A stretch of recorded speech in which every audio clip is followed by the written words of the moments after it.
السلام عليكم. وعليكم السلام شيخ. And sorry for the delay. There was an accident on the 22, and so that took forever. No worries, Sheikh.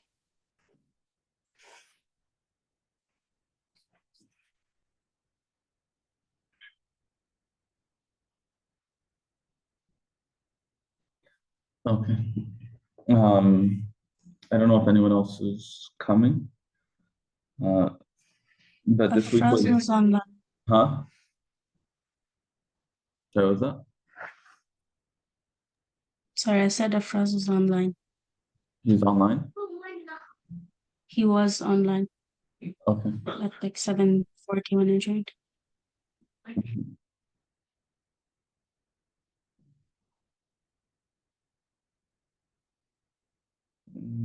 Yes.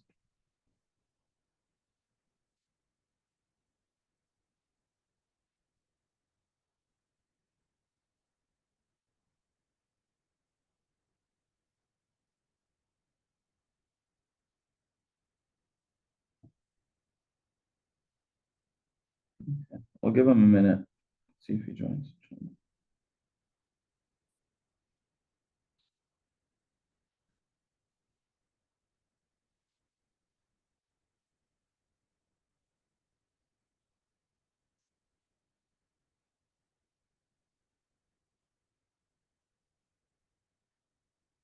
Okay, he's driving over right now, so he'll be here in a minute. So we'll start once he arrives, inshallah. Okay, inshallah.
Take it on. Mhm. Yeah, no, there's an action on the permit, so took a little bit longer to get it. Am I starting with the presentation? Yeah, sure. I know it's fine, except bullets, so. That's fine.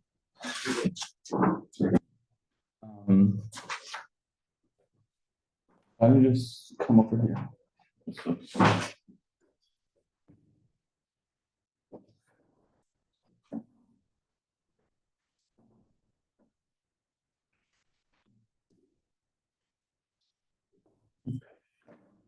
So inshallah, we're gonna be Afraz is gonna be presenting, and then we get started with. Do you want me to share my screen with the bullets or no? I don't have to. Just read it. Are you already? Actually, it's on the Google Doc, so she can access it if she needs to. Okay. Which Google Docs? The one I shared in my notebook, I'll share it. And WhatsApp group? Yeah. Okay.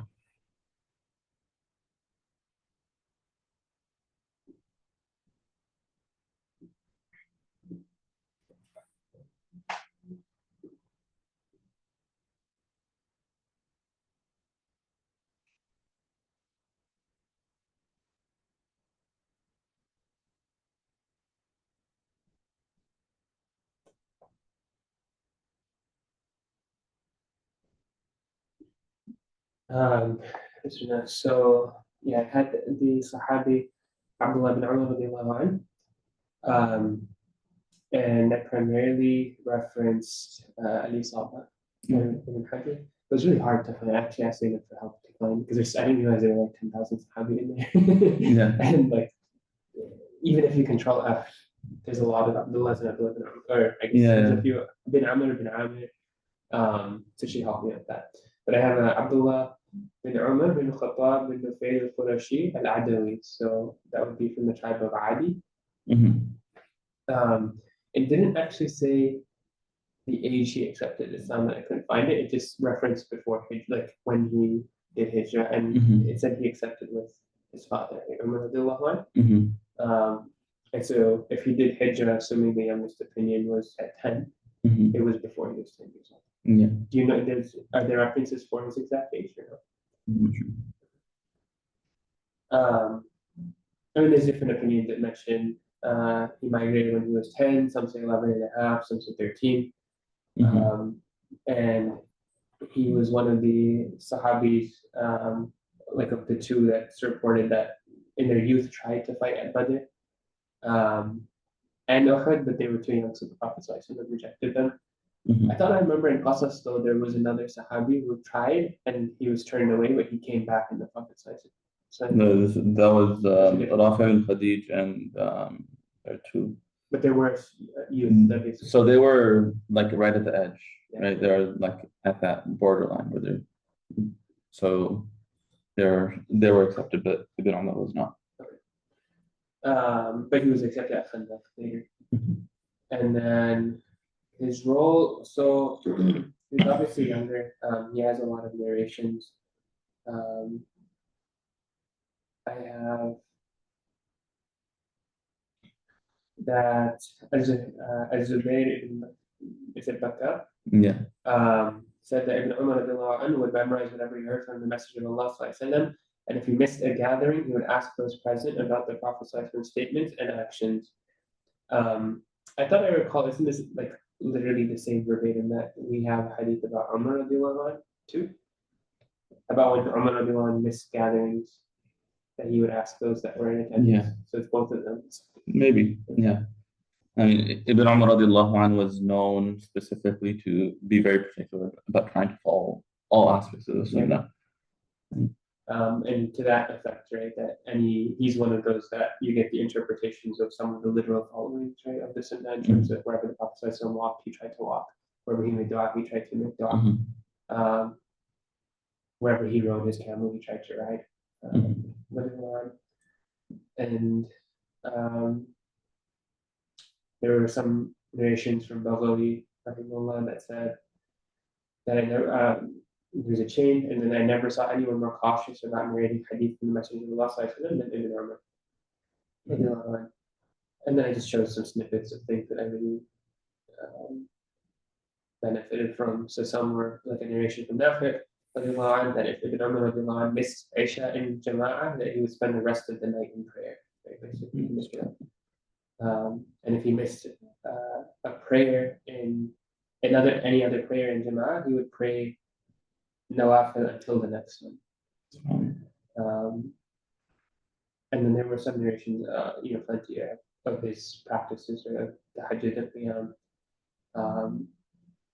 that he would sleep really lightly and he would keep like a stone basin next to him and perform wudu every time he woke up, and pray as much as he could and then slept. And basically he got up for Qiyam almost 4 or 5 times a night.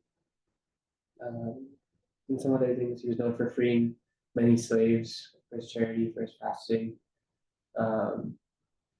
It says Ibn Umar lived for 60 years after the Prophet ﷺ, during which delegations from various regions came to him. And there were others that said there was nothing of the Prophet ﷺ's matters or his companions' matters that Ibn Umar did not know. Al-Bukhari said that Ibn Umar lived to be 87 years old, and others said 84, but 87 is more reliable. He died in the year 73 after Hijrah. Some say possibly 74 in Mecca. Did I ask you to mention some of the famous students or no? I think so. No. I didn't have it in my list. Okay. I guess we'll add that for next time then. A couple of his training students as well. So just like one or two, just to know like what his like who the most of his knowledge comes through and all that kind of stuff, right? Do you know what it is? Right, you have Nafi', Mawla ibn Umar, who's a famous student, right? And so one of the famous chains, some consider the most authentic chain, is Malik an Nafi' an Ibn Umar radiyallahu anhu. Right. Besides that,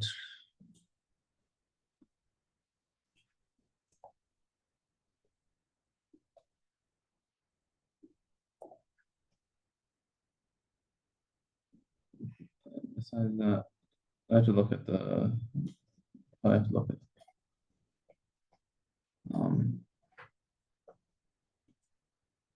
that's the most famous. That's the one I can remember. But there are other notable students that we can remember as well. And so, when you have these younger Sahaba, right? Ibn Umar radiallahu anhu, he was 10, 11 when he migrated to Medina, which means when the Prophet passed away, he was like 20, essentially 20, 21, around that age, right? And maybe 22 at most. And when his father accepted Islam, going backwards, that was in the 6th year after Hijrah. And so she's 6th year after Prophet when Umar radiallahu anhu accepts Islam. So that would be he's like 13 minus 6 is, or 7. Yeah, 7. So it'd be like 7 years old. And so he was the youngest Sahaba. And so when you have Sahaba like this that are younger, a lot of their narrations actually come from other Sahaba. And so they learned certain things from the Prophet ﷺ, but they also learned, Ibn Umar radiallahu anhu was old enough to learn quite a bit from the Prophet ﷺ as well, right? Because he was, at the age of 10 was a decent age in those days. Okay. But still, he was younger, so he learned a lot from the more senior Sahaba as well. And so with these younger companions, which are some of the more prolific narrators from Sahaba, you have the concept of Musa Sahabi that was covered in Mustalah. You remember what that is? When they narrate from each other, the companions? When they narrate from another companion, but they don't mention it. They narrate directly from the Prophet ﷺ without mentioning the other companion that they narrated from. So you'll see that from time to time, and that's something that all scholars accept and don't have an issue with because of the principle as-sahabatu kulluhum udul, that all Sahaba are reliable by default. Jazakallah khair for that. And then next week is Zainab as well, right? Yeah, Okay. I think so. Yeah. Is it Zian? I think so. Is it is Zian? Okay. Zian. Okay. Next week you're presenting, I don't know if you're aware. So you're going to be presenting on Jabir radiallahu anhu Okay. through the one of referencing the three works related to the Sahaba, the Isaba of Ibn Hajar. At a minimum, look at that. If you have time, then also look at Istiab of Ibn Abd al-Barr and Ustul Ghaba of Ibn Athir. And so prepare that. And there was a list of questions that you need to, points that you need to hit at a minimum. So it's in the WhatsApp group. So just look that up if you can't find it. Let us know, inshallah. Okay. You're driving in right now, or? Yeah, I'm walking to an empty classroom. Okay, sounds good. Jazakallah khair. I left my copy at home, so I don't have the page marked. Can you tell me what page we left it on?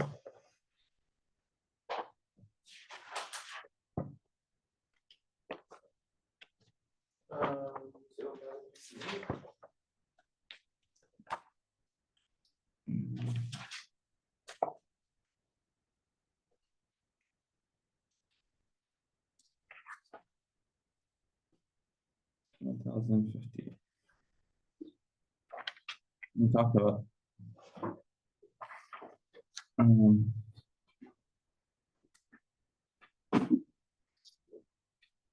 we read Suq al-Jannah, right? We read Suq al-Jannah. باب ما جاء في سوق الجنة. Zainab, do you mark where we left off? Yes. It was hadith number 2553. It was in the middle of the chapter. 553. Okay. باب ما جاء في خلود أهل الجنة وأهل النار. Yeah, we did the first hadith only. Okay.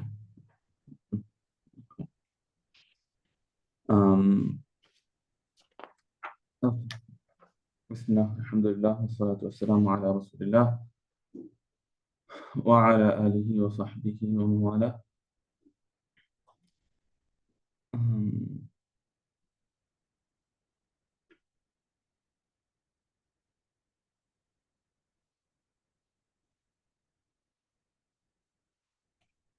So we're on باب ما جاء في خلود أهل الجنة وأهل النار. This is the position of the vast majority of scholars that heaven and hell are eternal, and if someone enters Jannah, then they will be there for eternity. Someone enters the hellfire, there will be those that are in the hellfire for a period of time, and after their sins are expiated, then they'll be entered into Jannah, and then there will be those disbelievers who will be in the hellfire forever. Zainab, why don't you go ahead and read for us?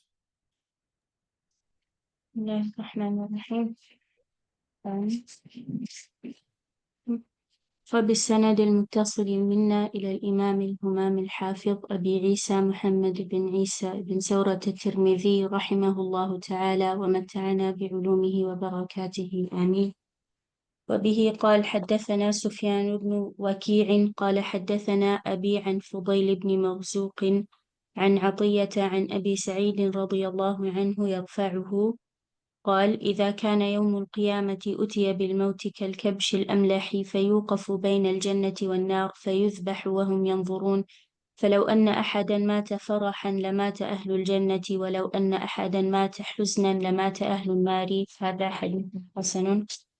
وقد روي عن النبي صلى الله عليه وسلم روايات كثيرة مثل هذا، ما يذكر فيه أمر الرؤية أن الناس يرون ربهم، وذكر القدم وما أشبه هذه الأشياء. والمذهب في هذا عند أهل العلم من الأئمة مثل سفيان الثوري ومالك بن أنس وسفيان بن عيينة وابن المبارك ووكيع وغيرهم أنهم رووا هذه الأشياء وقالوا تروى هذه الأحاديث ونؤمن بها ولا يقال كيف. وهذا الذي اختاره أهل الحديث أن يرووا هذه الأشياء كما جاءت ويؤمن بها ولا تفسر ولا يتوهم ولا يقال كيف. وهذا أمر أهل العلم الذي اختاروه وذهبوا إليه.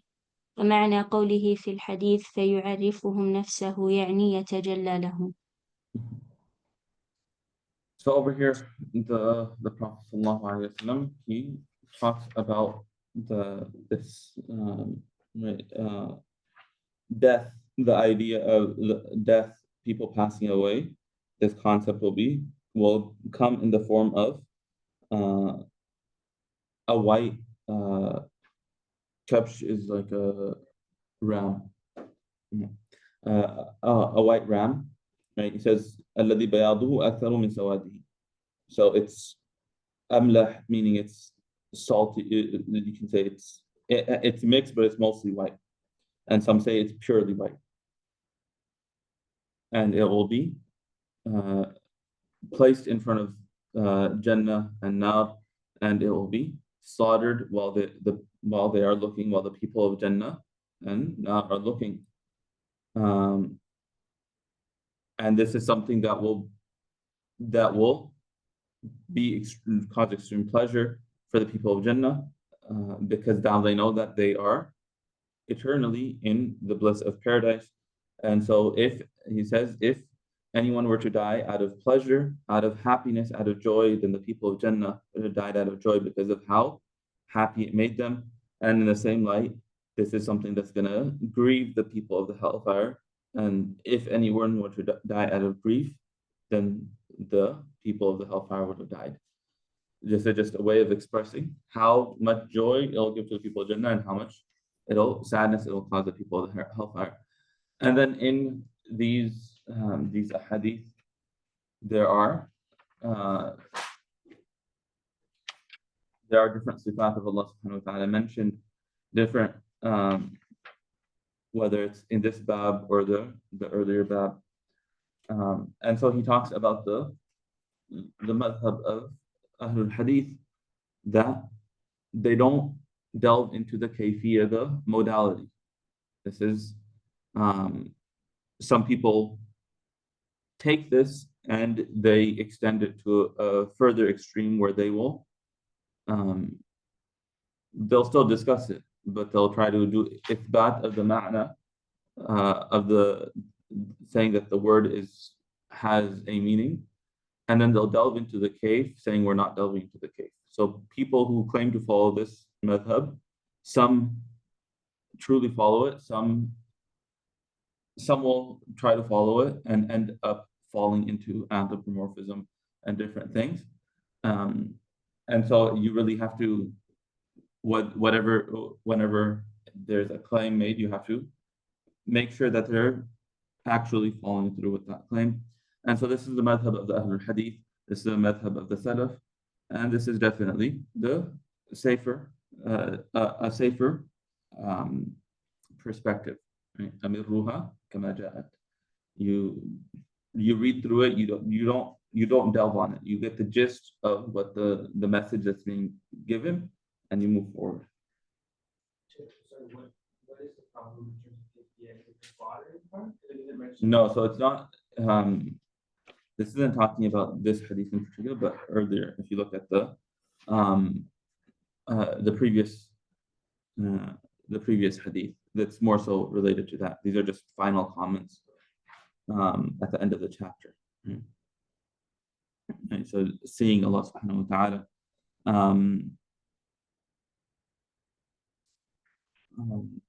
You have over here Halim Talati. right? And over there, وَضَعَ الرَّحْمَنُ قَدَمَهُ فِيهَا, right? And so you have these things that come. So it's mainly in the hadith that we covered at the end of the chapter that we covered last time, which where different sifats and descriptions of Allah subhanahu wa ta'ala are mentioned. And so how do you understand it? Right? And so the madhab of the Salaf is that you take the gist and the general message that's being given by that ayah, but you don't delve into those specific words and those specific attributes. Right? And then you have the madhab of the Ash'a'ira and the Maturidiyya between tafweed and ta'weel.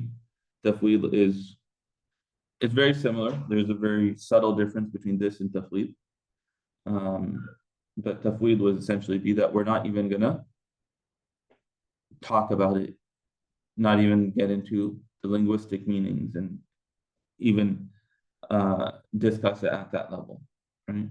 So it's a little bit more of a hands-off approach,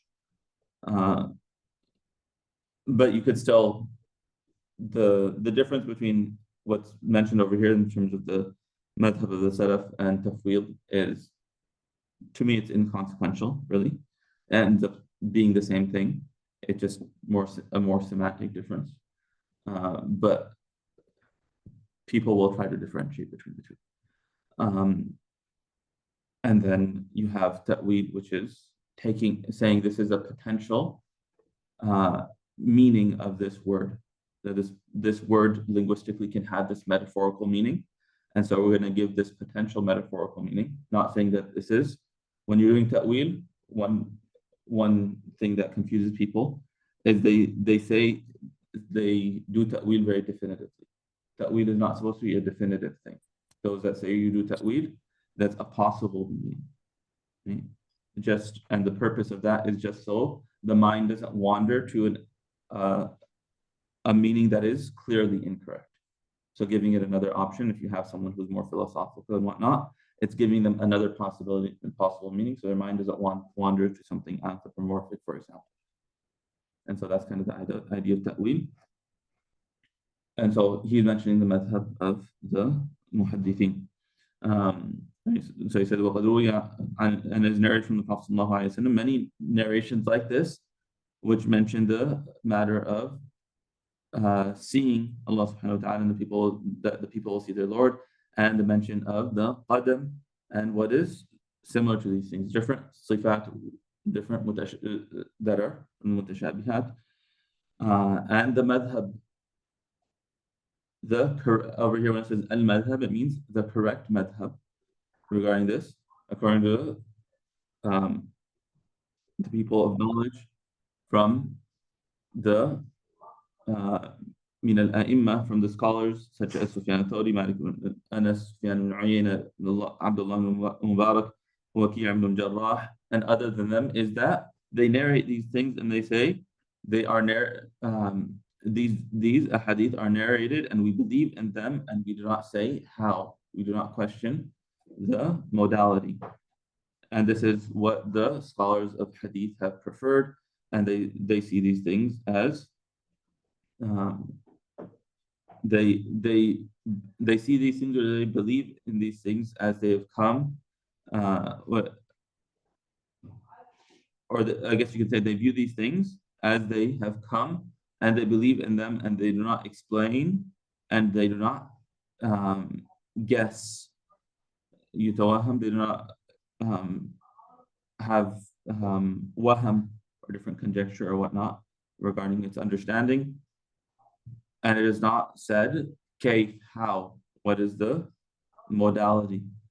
And this is the affair of the people of knowledge, which they chose and they went towards.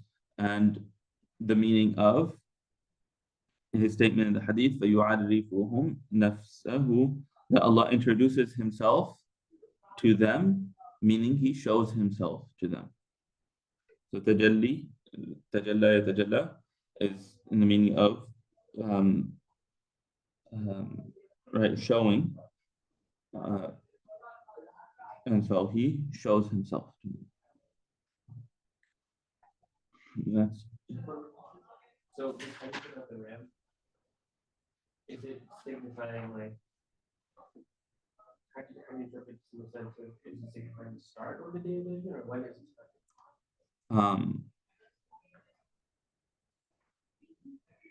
On the day of judgment, right? Is it the start or the when exactly during the day of judgment? I don't know if it's gonna be. I have to double check if it's. But it's gonna be on the day of judgment, and everyone will be seeing it. So I'd assume it's before people enter Jannah and the fire. Yeah, so it could be before, it could be later on. I would assume it's the beginning, but I'm not sure. I'd have to double check that. But the idea is everyone on the plains of Hashr, on the plains of Qiyamah, will see this spectacle, and they'll know that it means that no one is going to die after this point. It means it's symbolizing it's symbolizing the fact that everyone, wherever you end up, you're there forever, essentially. Like you're not going to die and it's not going to end. How is it symbolizing that? It's being slaughtered, right? It's being slaughtered, and this ram it's death, essentially, right? It's representing death, right? And so once it's slaughtered, it means that death is no longer a concept. Where does that say that? Or is that and so it says, death will be brought like a white ram. So death will be brought. So this ram will be representing death. And when it's slaughtered, it's like the concept of death is being exterminated from the minds of people, right? That's not something that is going to happen again.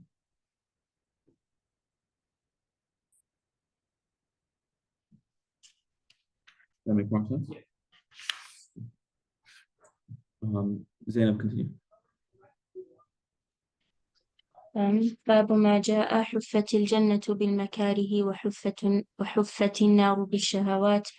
وبه قال حدثنا عبد الله بن عبد الرحمن قال أخبرنا عمرو بن عاصم قال أخبرنا حماد بن سلمة عن حميد وثابت عن أنس رضي الله عنه أن رسول الله صلى الله عليه وسلم قال حفت الجنة بالمكاره وحفت النار بالشهوات. هذا حديث حسن غريب صحيح من هذا الوجه. وبه قال Yeah, so this hadith is from Anas. The next one is going to be from Abu Hurairah. There are two separate, that's why it says min hadal wajh. Through Anas radiallahu anhu, this is the grading he gives, but there's another version coming from Abu Hurairah, which he'll say is hasanun sahih. وبه قال حدثنا أبو كريب قال حدثنا عبدة بن سليمان عن محمد بن عمرو قال حدثنا أبو سلمة عن أبي هريرة رضي الله عنه عن رسول الله صلى الله عليه وسلم قال لما خلق الله الجنة والنار أرسل جبرائيل إلى الجنة فقال انظر إليها وإلى ما أعددت. Over here as well as Jibra'il. There's multiple ways of reading it. You have Jibra'il, you have Jibreel, you have Jibra'il, right? So there's different ways of reading it. All of them are fine. But let's stick to what's in the book for now. Jibra'il. فقال انظر إليها وإلى ما أعددت لأهلها فيها. قال فجاءها فنظر إليها وإلى ما أعد الله لأهلها فيها. قال فرجع إليه قال فوعزتك لا يسمع بها أحد إلا دخلها فأمر بها فحفت بالمكاره. فقال ارجع إليها فانظر إلى ما أعددت لأهلها فيها. قال فرجع إليها فإذا هي قد حفت بالمكاره. فرجع إليه فقال فوعزتك لقد خفت ألا يدخلها أحد. قال اذهب إلى النار فانظر إليها وإلى ما أعددت لأهلها فيها. فإذا هي يركب بعضها بعضا. فرجع إليه فقال فوعزتك لا يسمع بها أحد فيدخلها. فأمر بها فحفت بالشهوات. فقال ارجع إليها. فرجع إليها فقال فوعزتك لقد خشيت ألا ينجو منها أحد إلا دخلها. هذا حديث حسن صحيح. So this hadith is Over here, most of the wording should be straightforward. فَوَعِزَّتِكَ. This is maybe a little confusing. You have fa, which is the harf al-'atf, and then waw, which is the harf al-jar, and for qasam, waw al-qasam. So fa, and then wa'izzatika, waw al-qasam, and then izza, by your izza. And so this hadith is talking about Jibreel alayhi salam being shown Jannah and Nar, and this is one of the proofs to show that heaven and hell, Jannah and Nar, Jannah and Jahannam, are in existence at this moment, that they were created. They were created before, and they are still in existence to this day, and they'll continue to be in existence, because there was a minority of scholars that held the position that Jannah and Jahannam are not in existence right now, and they will be created later. And so this shows that from very early on, the heaven and hell were created, and Jibreel alayhi salam was showed Jannah and Jahannam. This also shows us the reality of life, that you're gonna face, there are gonna be difficulties, and we have to have that foresight and the ability to look past those difficulties and see what's beyond that, so that we can get past that and eventually enter into Jannah. Haffa yahuffu from Bab Nasara means to surround. So huffat al-jannatu bil makarih, Jannah has been surrounded by difficulties. And so this is the passive. Huffat is the passive.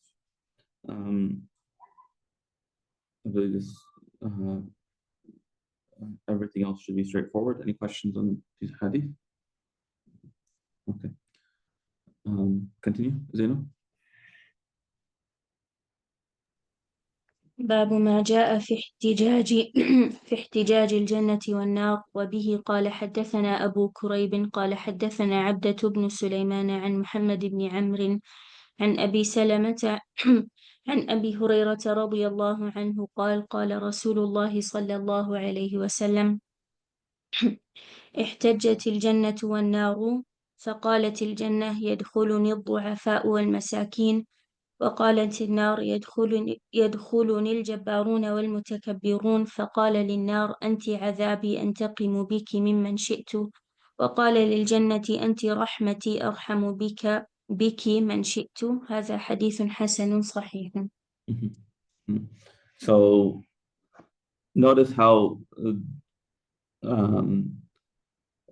notice the qualities that are and the descriptions that are given of the people of Jannah, right?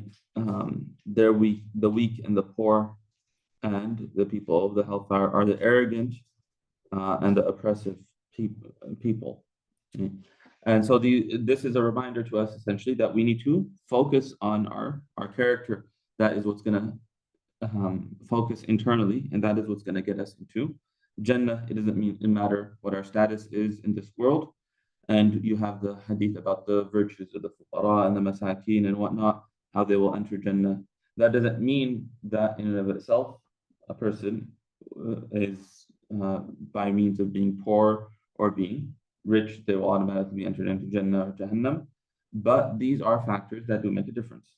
Right? Wealth is often a means of a person falling into sin, leading someone to arrogance. And so it is something that is risky. It's a slippery slope, and many people will fall prey to that, just like power and leadership and all these things can lead to these issues, although it's not a necessity of that situation. Similarly, being poor, being of the lower class of society, and we see this to this day, people that are living in quote unquote third world countries, sometimes they'll, generally speaking, their faith in Allah subhanahu wa ta'ala, their trust in Allah subhanahu wa ta'ala is going to be much more than us living in the West. We're worried about the smallest of things, whereas they don't know even the basics of where they're going to get their next meal, and they're still happy and smiling and enjoying life, trusting in Allah subhanahu wa ta'ala. And so you have this effect of wealth that is undeniable that we need to watch out for, especially living where we are living. That it means to it means to like argue or to yeah.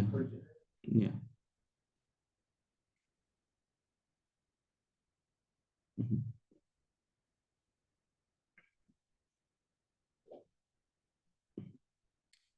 Any questions? Okay.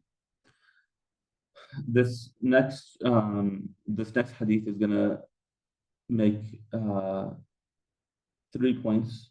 Essentially, in the next chapter. The next chapter is gonna or in the next chapter, the first hadith is gonna make 3 points. One is talking about the reward for the people at the lowest level of Jannah.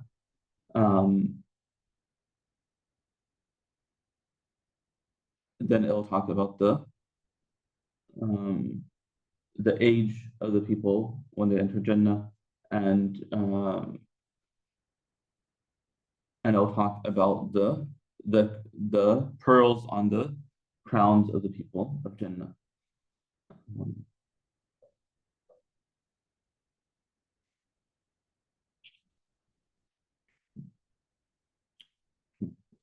Go ahead. Father, you hear me? Can you guys hear us? Fine.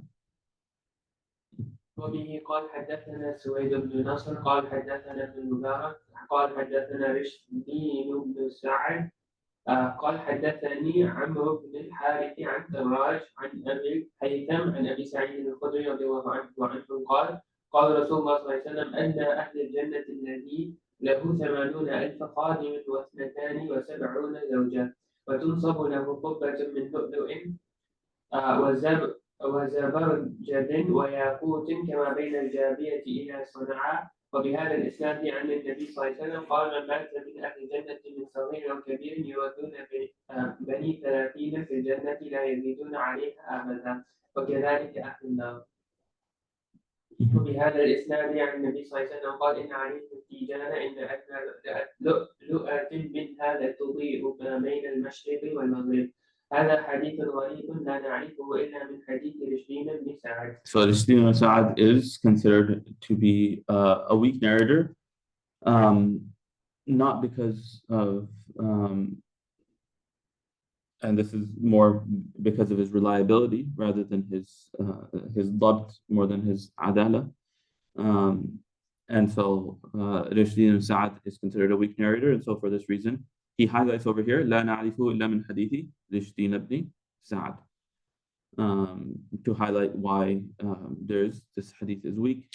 And so he highlights first that they're going to have 80,000 servants, and then 72 wives. We talked about this earlier in the earlier chapter where it talked about the wives of the people of Jannah, right? And so we see over here that this hadith is weak, so it can be because of Rishdi ibn Sa'ad, so it can be rejected for that reason, or it can be reconciled, as we talked about earlier. And then he will have a qubba, is literally a tent, right? But essentially it will be a home made up of pearls, and zabarjad is, I believe it's a green, what's it called? I think it's peridot or something like that. It has an interesting name. What was it, Zainab? I said emerald. I think that was something else. Yeah, something like that. Let me just. So it's a precious stone. I believe it's something of a green color. Yeah, so green jewels. Peridot, Peridot. So it's a green colored precious stone. And then you have Yaqut, which is a ruby, right? Which is red.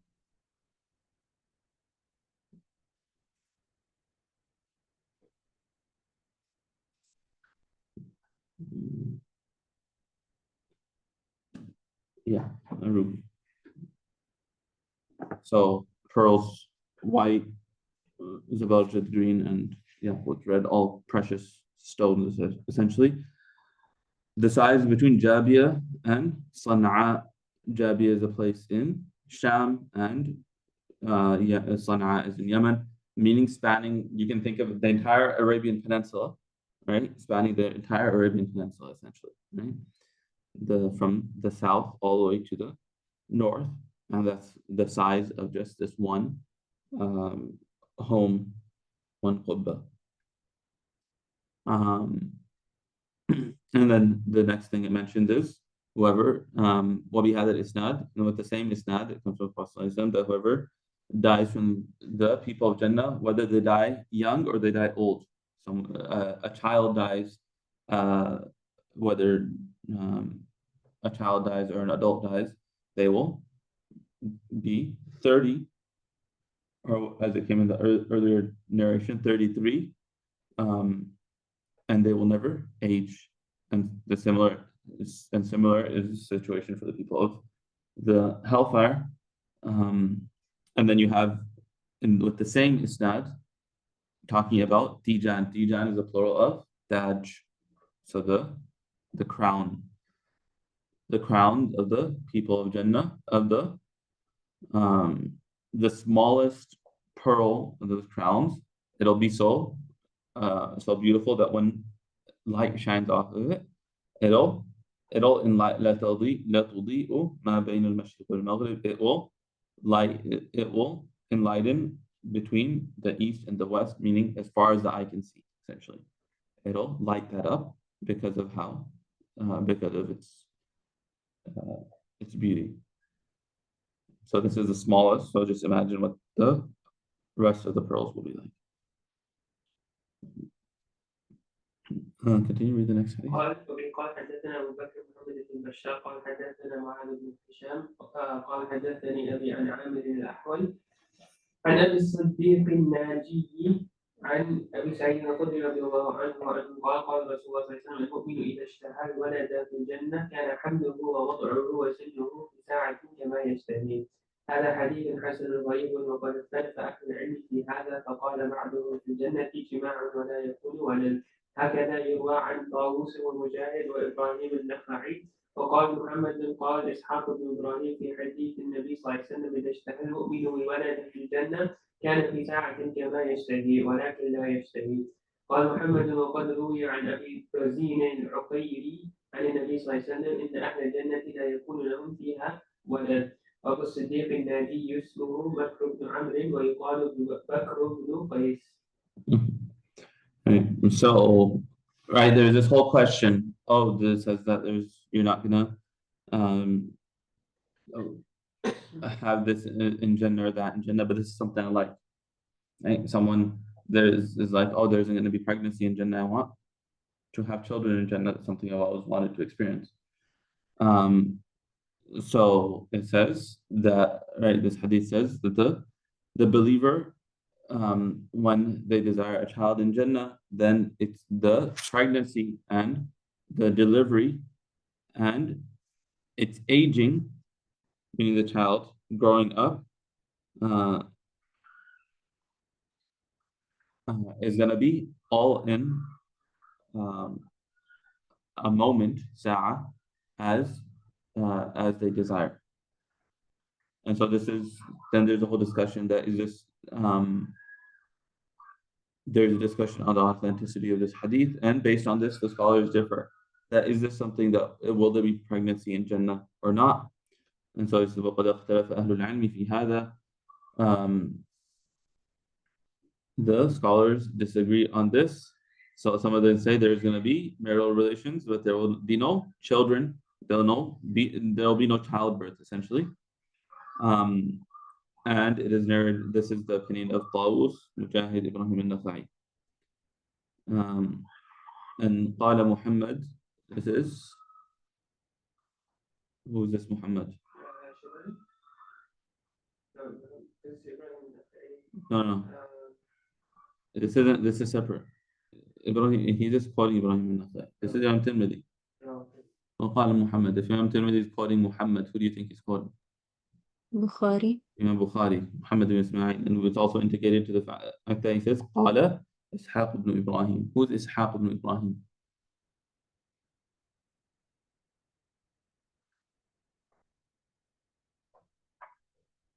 It's Ishaq ibn Ibrahim al-Hanzali, also known as Ishaq ibn Rahawai. He was a teacher of Imam Bukhari, one of the famous muhaddithin.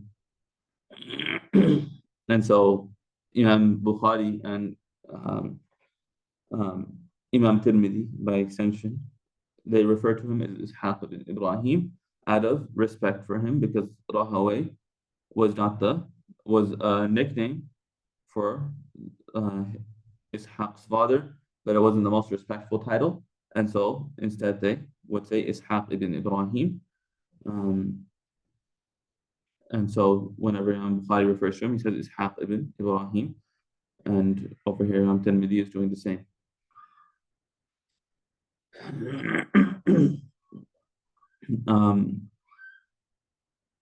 Ishaq ibn Rahawai says regarding the hadith of the Prophet ﷺ of pregnancy,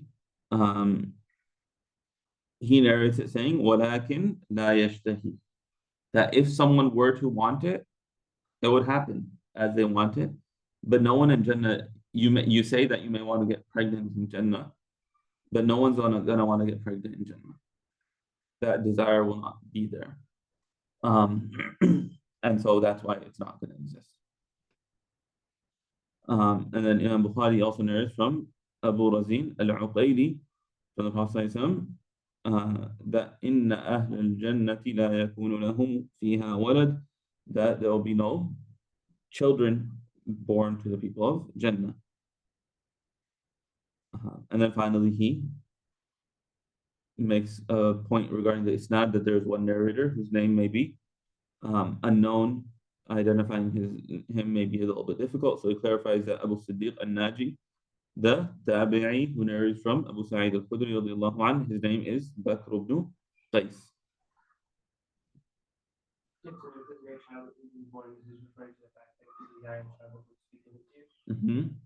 you say no child will be born, it's referring to the fact that when you want a child, it will be given to you. No, so what it's saying is that, so there's ikhtilaf on whether childbirth is going to be something that exists in Jannah. Yeah. So he's saying, he's trying to prove the point that his position that childbirth will not be in Jannah, and so there will be no children in Jannah. At all. How do you reconcile that with the whole earlier part of the hadith, which basically said when you desire a child? So that's what he's saying. That's why he's saying, he brings the other narration where he says, from Ishaq ibn Ibrahim, وَلَكِنْ لَا يَشْتَهِي. When you desire a child, you will get it, but you won't desire it. So it's a theoretical discussion that whatever you want in Jannah, you'll get. But there'll be certain things you think in this world you think you desire, but you just won't in Jannah. So this is not referring to the fact that childbirth will be instantaneous. It's saying that you won't even desire it. So it can be. That's the position of Imam Bukhari and these other Ishaq ibn Rahawai and others, that it's more talking about the idea that if you wanted it, it would be completely painless. It wouldn't be a difficult process, and if you wanted it, you would get it how you'd want it. However, despite whatever you think, you won't want it in Jannah. So that's the position of these scholars that say it doesn't exist, and the other scholars that would say that this means that childbirth does exist. They would say it's instantaneous, essentially. So when we talk about Hassan, what they're saying that say the Shabbat of Jannah, are you talking about the fact that leaders of they use this not necessarily that they will be in the next. So that goes back to the earlier thing. من مات من أهل الجنة من صغير أو كبير. They're called Saghir and Kabir based on when they died in this world, and not based on when they're going to enter Jannah, because everyone's going to be the same age and enter Jannah, and they're not in that age. So when you talk about she was asking about Hassan Hussein radiallahu anhu, called Sayyida Shababi Ahli Jannah, the leaders of the youth of Jannah.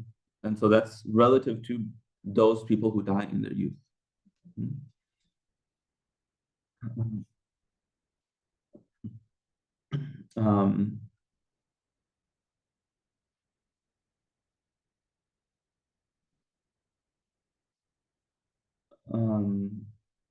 And then you have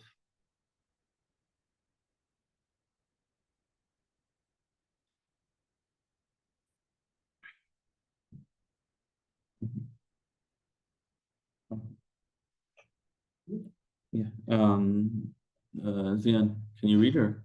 No. Oh.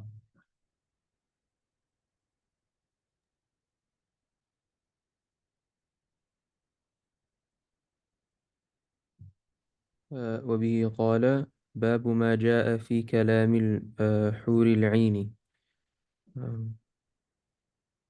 وبه قال حدثنا هناد وأحمد بن منيع قال حدثنا أبو معاوية. It says قال, then you don't just say قال again. Okay. قال. Why is it قال instead of قال? Why is it dual?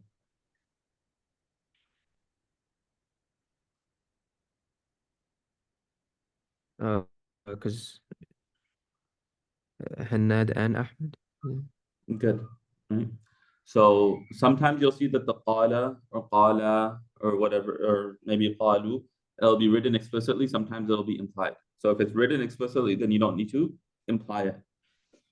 But most of the time it won't be written, and you'll have to imply it and read it anyways. Go ahead. قال حدثنا أبو معاوية قال حدثنا عبد الرحمن بن إسحاق عن النعمان بن سعد عن علي رضي الله عنه وعنهم قال رسول الله صلى الله عليه وسلم إن في الجنة لمجتمعا للحور العين يرفعن بأصوات لم يسمع الخلائق مثلها يقولن نحن الخالدات فلا نبيد ونحن الناعمات فلا نبأس ونحن الراضيات فلا نسخط طوبى لمن كان لنا وكنا له. وفي الباب عن أبي هريرة وأبي سعيد وأنس رضي الله عنهم حديث علي رضي الله عنه. حديث علي رضي Why is there الله no عنه. tanween? اسم مضاف. Okay. حديث علي رضي الله عنه حديث غريب. Okay. So the chapter on the speech of the Hur al-Ain. Hur is the plural of Ahwar, or sorry, of Hawra. Hur is the plural of Hawra. And so this is talking about, this is a description of their eyes, that the black and white contrast essentially of their eyes is extremely clear, that the white is going to be extremely white, and the dark part is going to be extremely dark, and so it will be it'll look very clean. And so it's talking about, it's a description of their eyes. And then ain is a plural of aina, which is talking about large eyes. And so this is they are described by this, referring to their overall beauty. That if their eyes are beautiful, then they're beautiful overall. And so it says in the hadith, the Prophet says, "Inna fil jannati la mujtama'an." Mujtama' over here is on the pattern of the ism al-maf'ul, and the ism al-maf'ul from Thulathi Mazid Fi can also the pattern of the ism al-maf'ul is also used for the ism al-dharf. So over here it's the ism al-dharf. Makan al-ijtima', the place of gathering. So there'll be a gathering place of the Hur al-Ain, right? A place where they gather, they collect, they meet. And they'll raise their voices, and the creation has never heard anything like it, and they'll say, Nahnul Khalidatu, we are those women who will live for eternity. فلا نبيد, we will never perish, we will never die. بعد يبيد بيدا. And we are na'imat. Na'im literally means soft. And you can describe fabric as being na'im, being soft. Right? So na'im, we are soft and we will never be miserable or in need. بائس يبأس بأسا وبؤسا from باب سميع.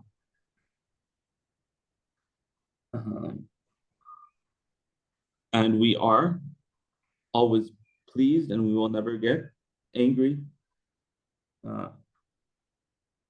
Tuba, glad tidings, good is for the one. Man kana lana was for us, and we are for him. And a similar hadith of al-Babi, similar hadith have been narrated from Abu Hurairah and Abu Sa'id and Anas radiallahu an. And this particular hadith from Ali radiallahu an is gharib.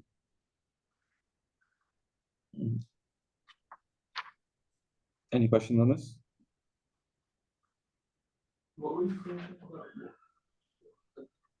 You said the contrast of the eyes is referring to the rain. Like I don't see it in the description. Hur is talking about the contrast of the eyes, right? That it's going to be extremely white, extremely black. Also, that's using that's why they are called. So they're called Hur because of their eyes, right? It's going to be, the white part is going to be extremely white. It's going to be purely white. The black part is going to be purely black. And so there'll be this contrast and this clean nature in their eyes. And their eyes won't be, their eyes will be bigger. They won't be like small. They won't have, right? They'll have that beauty. And so if the eyes are beautiful, then that's just one aspect. And so it's a description of their beauty, essentially.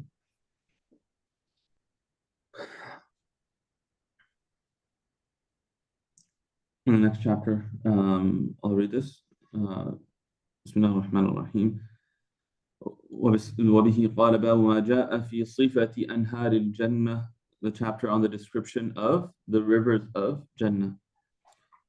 Right, this is talking about the ayah in Surah Muhammad that talks about this. مثل الجنة التي وعد المتقون فيها أنهار من غير آس وأنهار من لبن لم يتغير طعمه وأنهار من خمر لذة للشاربين وأنهار من عسل مصفى ولهم فيها من كل الثمرات ومغفرة من ربهم كمن هو خالد في النار وسقوا ماء حميما فقطع أمعاءهم. And so in this ayah it talks about the different rivers of Jannah, right? Rivers of fresh water, min ghayri asin, that don't go bad, and rivers of milk that does not spoil, وَأَنْهَارٌ مِّنْ خَمْرٍ لَذَّةٍ لِلشَّارِبِينَ, rivers of wine that are delicious for the ones that are drinking, وَأَنْهَارٌ مِّنْ عَسَلٍ مُصَفَّى, and rivers of pure honey. And so this hadith is essentially referring an explanation of that ayah. وبه قال حدثنا محمد بن بشار. Note, pay attention to these names that come up again and again. You see Muhammad ibn Bashar, you'll see that he comes again and again. And we'll talk about this more once we finish the Sahaba presentation. We'll talk about some of the more common narrators that Imam Tirmidhi narrates from. One of those is Muhammad ibn Bashar. You'll see Abu Qurayb, Muhammad ibn al-Ala, which is going to come later on as well. وبه قال حدثنا محمد بن بشار قال حدثنا يزيد بن هارون قال حدثنا الجريري عن حكيم بن معاوية عن أبيه رضي الله عنه عن النبي صلى الله عليه وسلم قال إن في الجنة بحر الماء وبحر العسل وبحر اللبن وبحر الخمر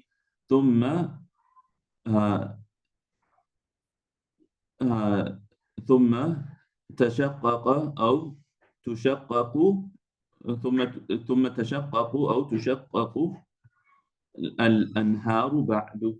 هذا حديث حسن صحيح. حكيم بن معاوية هو والد بهز. There's a famous narrator, Bahz ibn Hakim, who narrates from his father and his grandfather. And so he's explained that this Hakim ibn Muawiyah is the father of Bahz ibn Hakim, and we'll come across some of his narrations later on. And so over here, he says that there are seeds of the following things. And so the idea is when you have a river,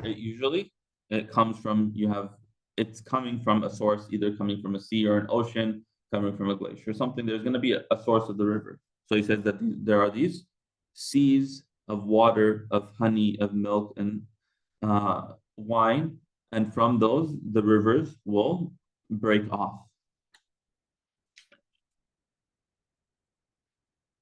And so he's talking about the source of those rivers that are described in that ayah. And then from here you have the following hadith are not related to this chapter heading as well. Rather, they are scattered hadith related to Jannah overall, but they don't necessarily fit in one of these particular chapters. And he's bringing these basically before Abwabu Sifati Jahannam. So just as a conclusion to this section on the description of Jannah, he brings these hadith. And so this first hadith is talking about the dua for Jannah. Then you have a hadith on the seats of the people of Jannah. It talks about the people who love Allah. It talks about the treasures of the Euphrates. And so you'll have different hadith on different topics. وبه قال حدثنا هناد قال حدثنا أبو الأحوص عن أبي إسحاق عن بريد بن أبي مريم عن أنس بن مالك رضي الله عنه قال قال رسول الله صلى الله عليه وسلم من سأل الله الجنة 3 مرات قالت الجنة اللهم أدخله الجنة، ومن استجار من النار 3 مرات قالت النار اللهم أجره من النار. هكذا روى يونس عن أبي إسحاق هذا الحديث عن بريد بن أبي مريم عن أنس رضي الله عنه عن النبي صلى الله عليه وسلم نحوه.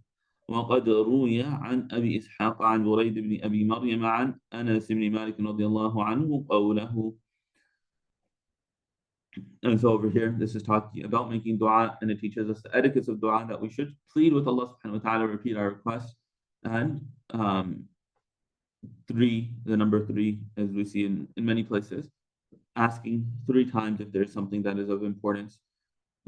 We get that from this hadith.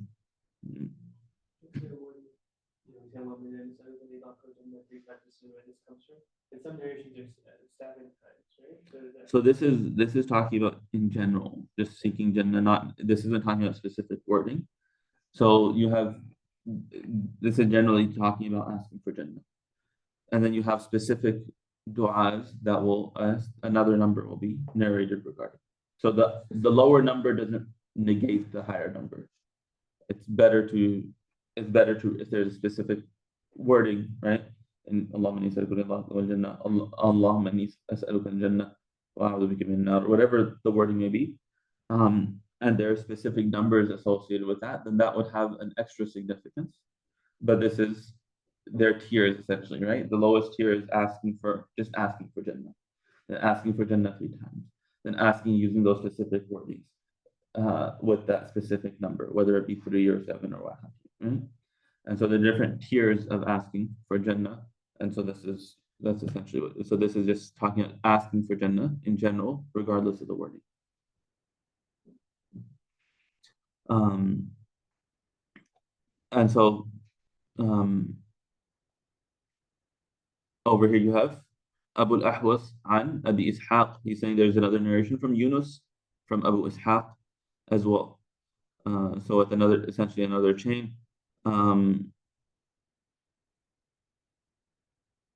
From Burayd ibn Abi Maryam, from Anas ibn Malik, from the Prophet ﷺ, similarly. So just a different narrator from, instead of Abu al-Ahwas an Abi Ishaq, it's Yunus an Abi Ishaq. And is narrated from it is narrated not as a marfu' narration, but as a statement of Anas radiallahu anhu as well. So there's other narrations through this chain from Abu Ishaq that say it's a statement of Anas and not attributed to the Prophet sallallahu alaihi wasallam.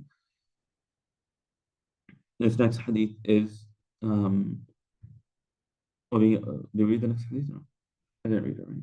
وبه قال حدثنا أبو كريب قال حدثنا وكيع عن سفيان عن أبي اليقظان عن زاذان عن ابن عمر رضي الله عنهما وعنه أنه قال قال رسول الله صلى الله عليه وسلم ثلاثة على كثبان المسك أراه قال يوم القيامة يغبطهم الأولون والآخرون رجل ينادي بالصلاة الخمس في كل يوم وليلة ورجل يؤم قوما وهم به راضون وعبد أدى حق الله وحق مواليه. هذا حديث حسن غريب لا نعرفه إلا عن سفيان الثوري. وأبو اليقظان اسمه عثمان بن عمير ويقال ابن قيس.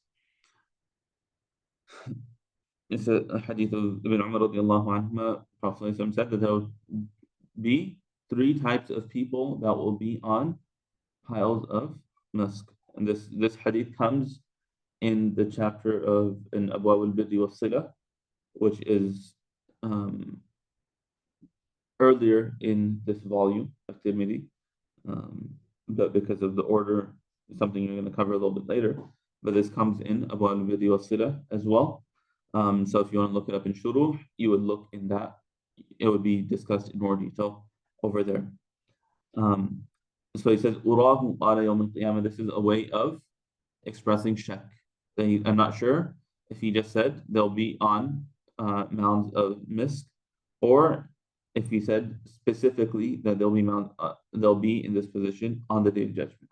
So I'm not sure if that statement on the day of judgment was there or not. So this is a way of showing his shak for that.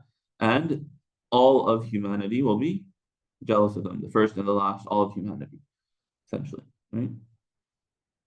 And they are 3: a person who calls to prayer, to the 5 prayers every day and night, a person who leads a people and they are pleased with him, and a slave who fulfills the rights of Allah and the rights of his master.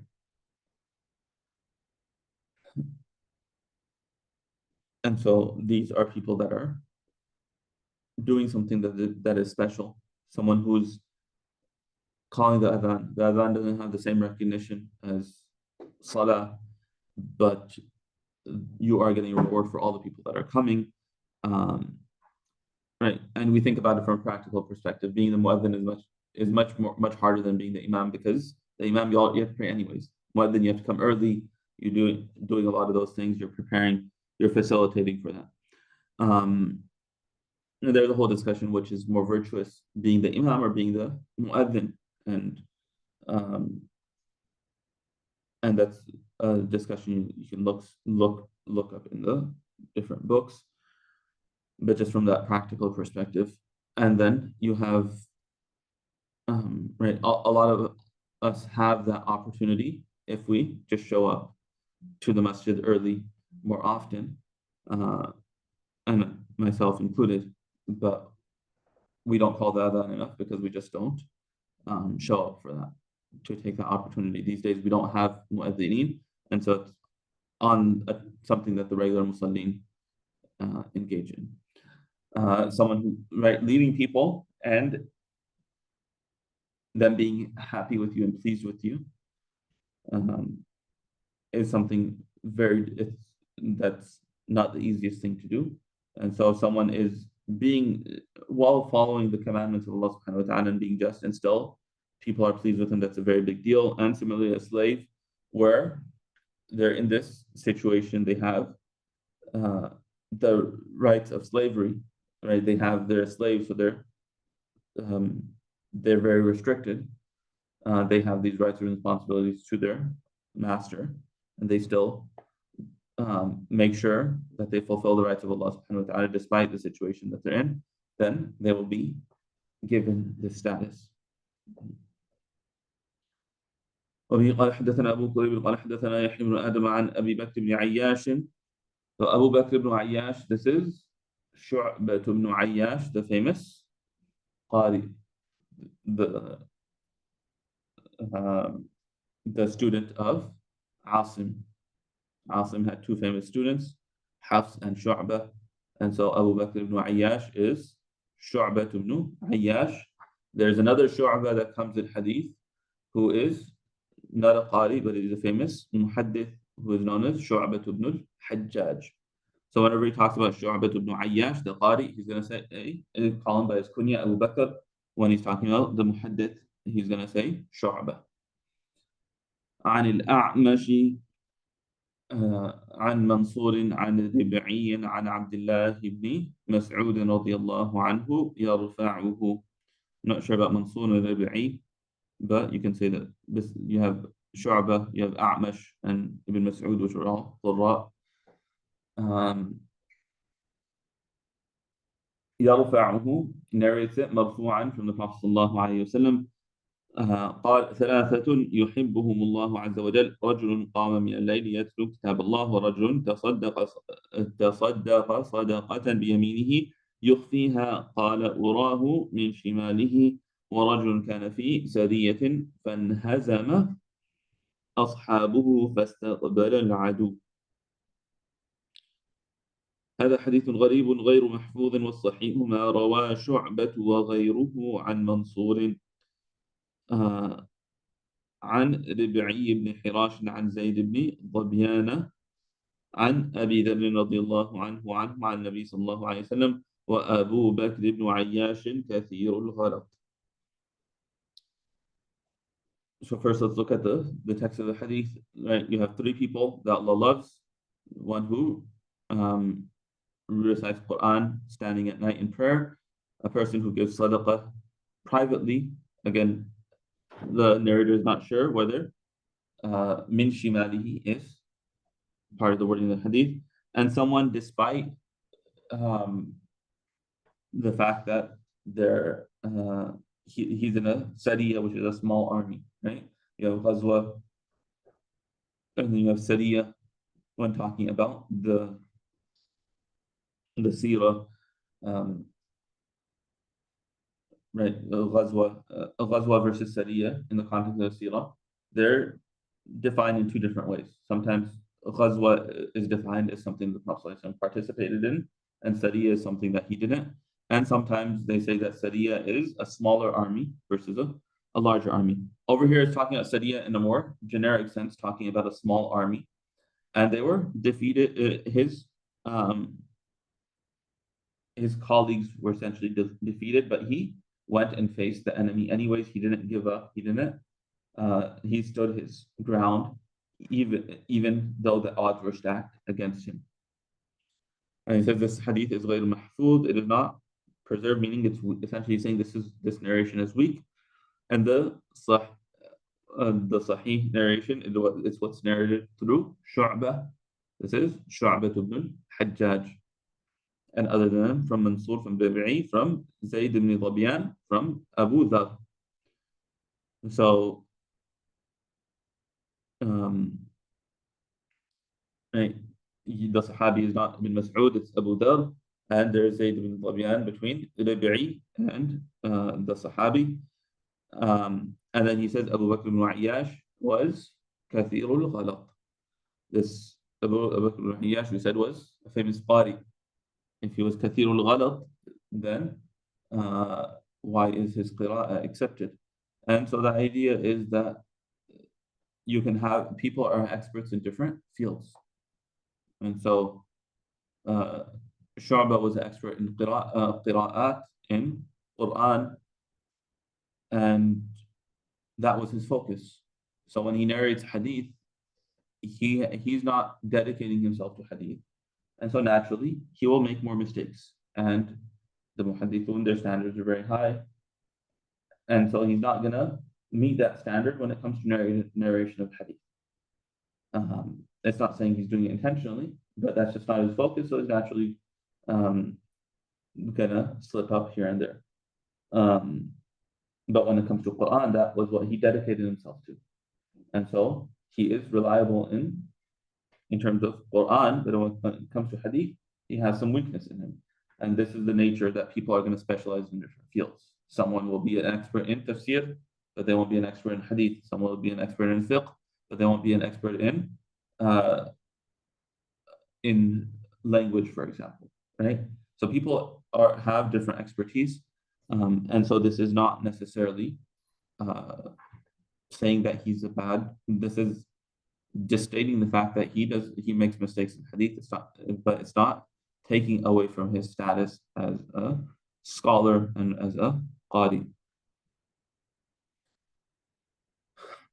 وبه قال حدثنا أبو سعيد الأشج قال حدثنا عقبة بن خالد قال حدثنا عبيد الله بن عمر عن خبيب بن عبد الرحمن عن جده حفص بن عاصم عن أبي هريرة رضي الله عنه أنه قال قال رسول الله صلى الله عليه وسلم يوشك الفرات يحسر عن كنز من الذهب فمن حضره فلا يأخذ منه شيئا هذا حديث صحيح.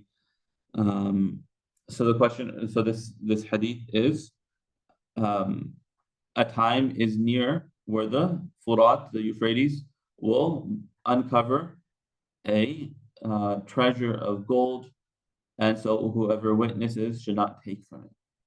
The question is, why is this coming in Abwabu Sifat in Jannah?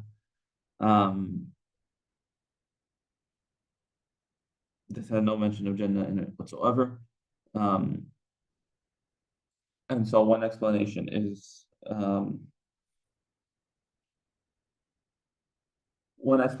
that this is something that will lead the person to Jannah. Someone follows this command, then they will enter Jannah. Another explanation that I need to double check that I just thought of was that, if I'm not mistaken, it says that the Euphrates is considered a river of Jannah, quote unquote. If I'm not mistaken, Furat is one of those. There's 4 rivers of Jannah that are mentioned that have counterparts in the world, you can say. And it's a weaker narration, but it could be used to support this. So it might be because of that, but I don't. That's just a theory that I have not checked. But the only what I read, the explanation that I read was that it's because this leads a person to enter into Jannah.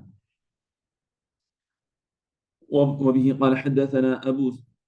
Otherwise, this is related to the end of times. This is supposed to be talking about in the chapter regarding the signs of the day of judgment and whatnot. وبه قال حدثنا أبو سعيد الأشج قال حدثنا عقبة بن خالد قال حدثنا عبيد الله بن عمر عن أبي الزناد عن الأعرج عن أبي هريرة رضي الله عنه عن النبي صلى الله عليه وسلم مثله إلا أنه قال يحسر عن جبل من ذهب. So a mountain of gold will be uncovered from the Euphrates. هذا حديث حسن صحيح. وبه قال حدثنا محمد بن بشار ومحمد بن المثنى قال حدثنا محمد بن جعفر قال حدثنا شعبة عن منصور بن المعتمر أنه قال سمعت ربعي بن حراش يحدث عن زيد بن ظبيان أنه رفعه إلى أبي ذر رضي الله عنه عن النبي صلى الله عليه وسلم. So earlier he mentioned a similar hadith came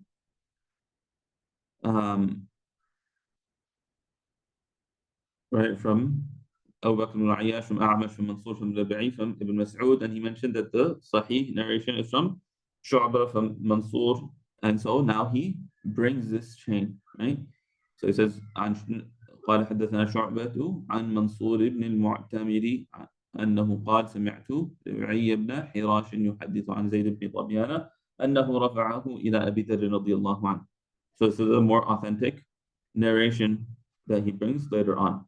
عن النبي صلى الله عليه وسلم أنه قال 3 يحبهم الله و3 يبغضهم الله فأما الذين يحبهم الله فرجل أتى قوما فسألهم بالله ولم يسألهم لقرابة بينه وبينهم فمنعوه فتخلف رجل بأعيانهم فأعطاه سرا لا يعلم بعطيته إلا الله والذي أعطاه وقوم إلا الله والذي أعطاه وقوم ساروا ليلتهم حتى إذا كان النوم أحب إليهم مما يعدل به فوضعوا رؤوسهم قام يتملقني ويتلو آياتي ورجل كان في سرية فلقي العدو فهزموا فأقبل بصدره حتى يقتل أو يفتح له والثلاثة الذين يبغضهم الله الشيخ الزاني والفقير المختال والغني الظلوم. وبه قال حدثنا محمود بن غيلان قال حدثنا النضر بن شميل عن شعبة فذكر نحوه هذا حديث صحيح وهكذا روى شيبان عن منصور فذكر نحو هذا وهذا أصح من حديث أبي بكر بن عياش. So he comments. So the reason for bringing these two narrations on the same topic is he's highlighting the weakness and he's bringing the stronger version over here, and he indicates towards that when he says هذا أصح من حديث أبي بكر بن عياش, referring back to hadith 2563. So over here you have three people that Allah loves and three people that Allah hates, Allah dislikes. As for the one that Allah loves, then a person who comes to a group of people, so they ask him by Allah, and they do not ask him because of some relationship between them.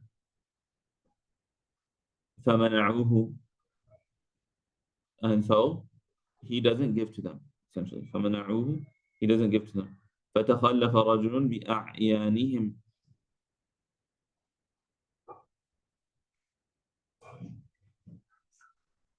so he leaves essentially this man, he leaves, as he says over here, ترك القوم المسؤول عنهم أي المسؤولين خلفه وتقدم فأعطاه,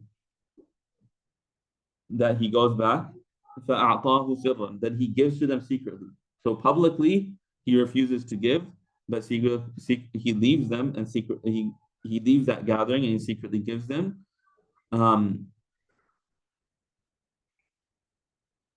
لا يعلم بعطيته, no one knows of his giving except for Allah and the one that he gave to. So he asks publicly, he doesn't do it publicly, but he makes sure he still gives. Going back to the footnote, ويحتمل أن يكون المراد أنه سبقهم بهذا الخير فجعلهم خلفه. It's also possible that تخلف means that he already had given to them. They asked, but they didn't realize he had already given to the poor amongst them. وفي رواية الطبراني من أعيانهم وهذا أشبه من طريق اللفظ, والمعنى أنه تأخر عن أصحابه حتى خلا بالسائل وأعطاه سرا وإن كانت الرواية الأولى أوثق من طريق السند, meaning is that he was asked in a group of people, and so he left that group until he was alone with the one that was asking, and he gives to him secretly.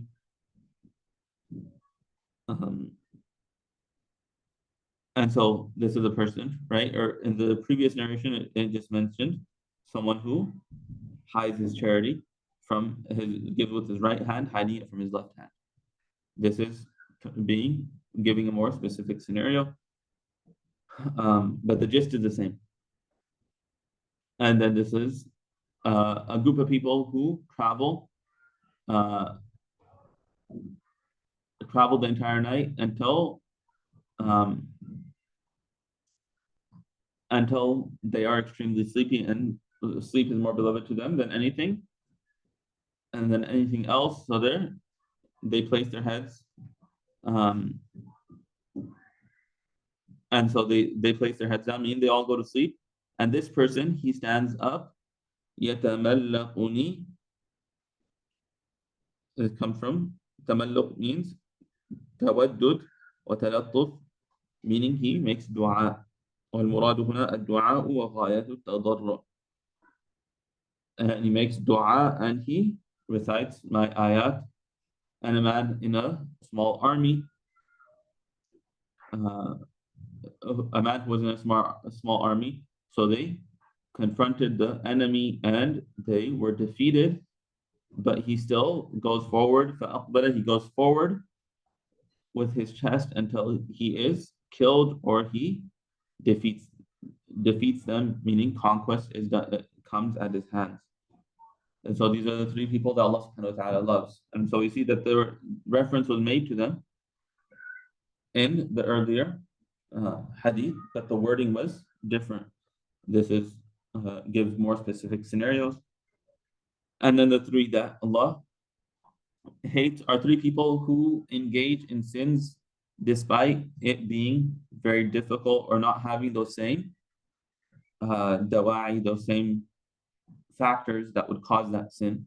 And the first is a shaykh zani, an elderly person who commits zina. His shahwa is not as heightened as someone who is young, yet he still commits zina. A poor person who is arrogant, right? Normally arrogance comes from wealth. And so when a poor person is arrogant, that is even worse because he's missing that key factor that generally leads to arrogance. And a rich person who is oppressive. That when someone, right, over here it says in the footnote, أراد بالظلم مطله في أداء حق الغير, delaying in fulfilling other people's rights. Normally a person is not fulfilling people's rights, not paying them, trying to cut corners, all these types of things when they're poor. When they don't have enough, when they're struggling, maybe they they're just getting by, etc. But when someone has everything and they're still doing these things, it shows this inherent level of stinginess, and so it's that much worse. And with that, we go to 9:30. So that with that we'll stop. وصلى اللهم وسلم على نبينا محمد وعلى آله وصحبه وسلم. Inshallah, next time we will start from Abu Sifati Jahannama عن رسول الله صلى الله عليه وسلم, and with Ziya's presentation, so don't be late, Ziya. جزاكم الله خير. السلام عليكم ورحمة الله وبركاته. وعليكم السلام.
Let's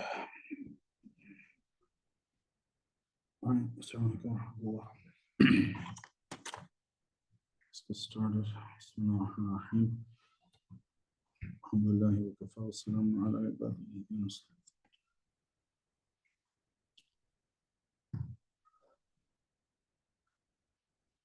Sallallahu ta'ala alayhi wa ala alihi wa ashabihi wa man wala ma ba'd.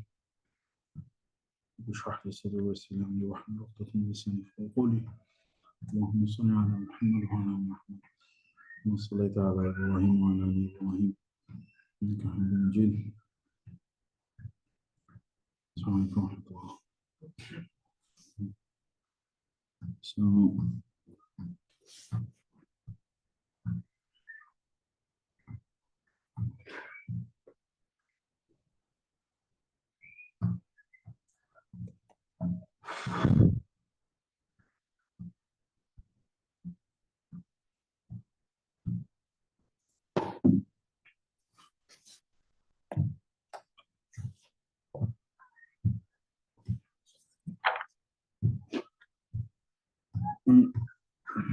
سورة أحزاب.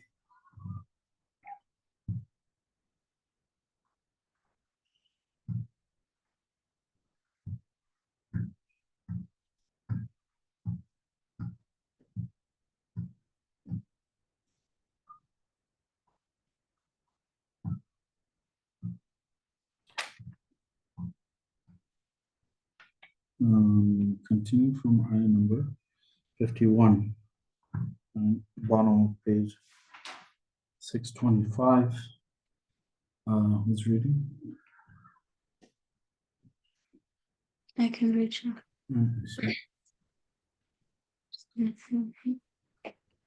ترجي بالهمزة والياء بدله تؤخر من تشاء منهن أي أزواجك عن نوبتها، وتؤوي تضم إليك من تشاء منهن فتأتيها، ومن ابتغيت طلبت ممن عزلت من القسمة فلا جناح عليك في طلبها وضمها إليك. خير في ذلك بعد أن كان القسم واجب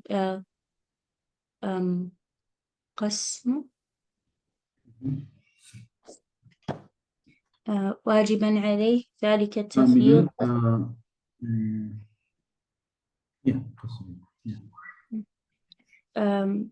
أدنى أقرب إلى أن تقر أعينهن ولا يحزن ويرضين بما آتيتهن.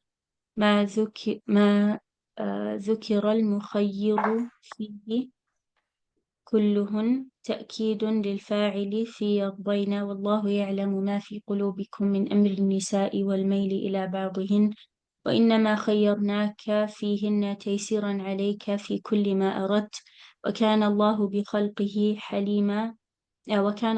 عليما بخلقه حليما عن عقابهم.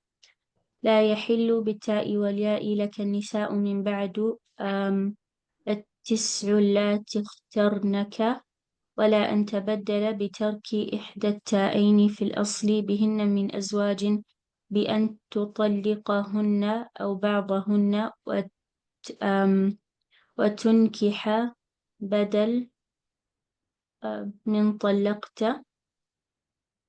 ولو أعجبك حسنهن إلا ما ملكت يمينك من الإماء فتحل لك، وقد ملك بعدهن مارية القبطية وولدت له إبراهيم ومات في حياته، وكان الله على كل شيء رقيبا حفيظا.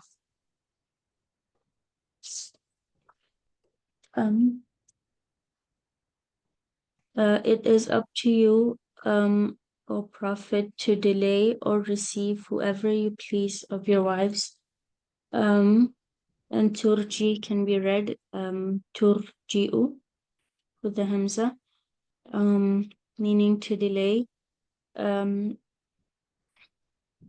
delay any of your wives from their turn.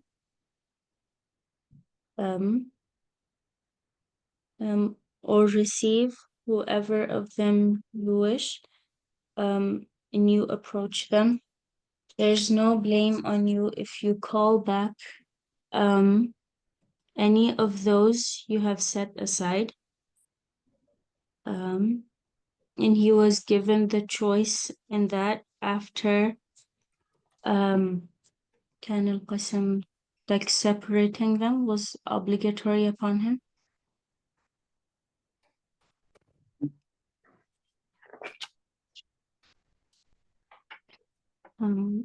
So the translation, it is up to you, O Prophet, to delay or receive whoever you please of your wives. You may postpone the turn of anyone you wish from among them, and you may accommodate anyone that you wish from among them. And should you recall, وَمَنِ ابْتَغَيْتَ, anyone that you had kept aside, فَلَا جُنَاحَ عَلَيْكَ, then there is no harm upon you in asking for her and giving her a turn, basically, right?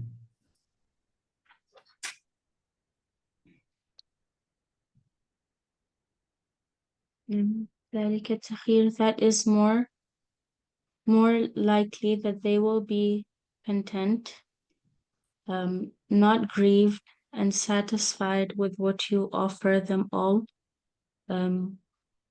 in what was mentioned of being given the choice. And kulluhun is an emphasis for the fa'il in yarqayna, and Allah fully knows what is in your hearts of the matter of the woman, and you inclining to some of them, and we have given you the choice in that, to make it easy on you in everything you want. And Allah is all knowing of his creation, most forbearing, and from punishing them.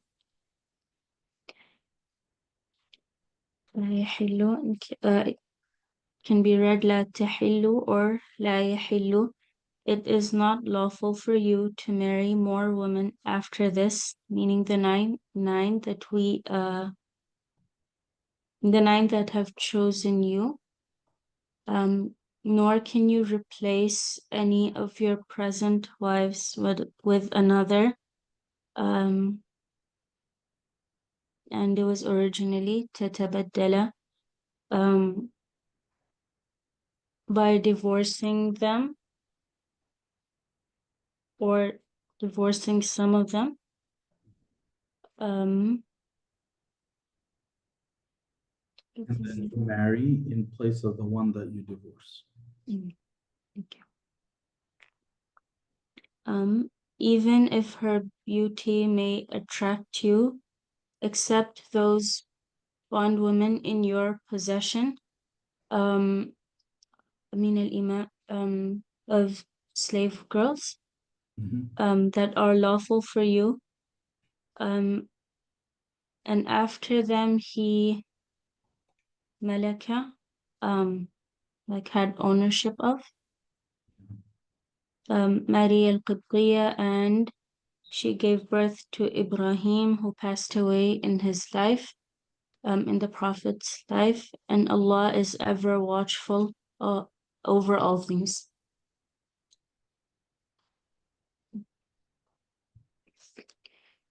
يا أيها الذين آمنوا لا تدخلوا بيوت النبي إلا أن يؤذن لكم في الدخول بالدعاء إلى طعام فتدخلوا غير ناظرين منتظرين إناه نضجه مصدر أنا يأني، ولكن إذا دعيتم فادخلوا فإذا طعمتم فانتشروا ولا تمكثوا مستأنسين لحديث من بعضكم لبعض إن ذلكم المكث كان يؤذي النبي فيستحيي منكم أن يخرجكم والله لا يستحيي من الحق أن يخرجكم، أي لا يترك بيانه، وقرئ يستحيي بياء واحدة.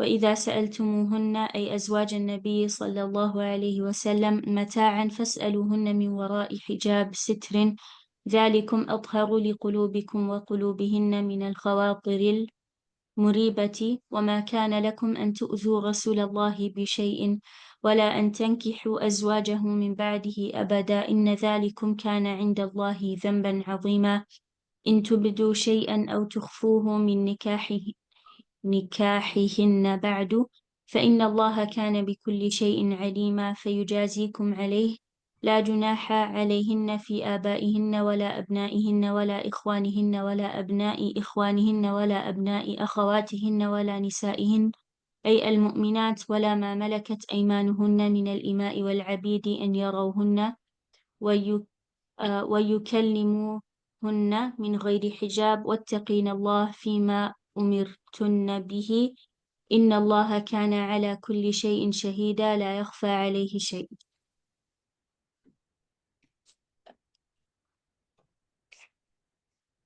O believers, do not enter the homes of the Prophet without permission,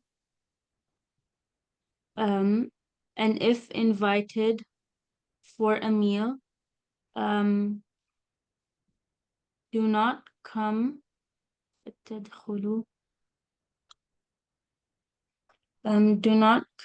too early, and stay until the meal is ready. Right. إلى طعام غير ناظرين إناه. Do not come too early and linger until the meal is ready. Not so early as to wait for its preparation. Right. So this is specific to the incident that the ayah is talking about, where the Prophet sallallahu alaihi wasallam gave people da'wah for the walima, right?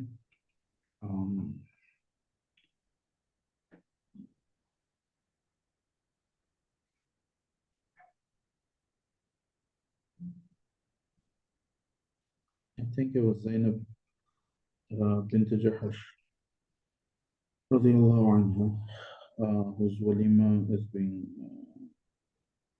mentioned here. Yeah, Zainab.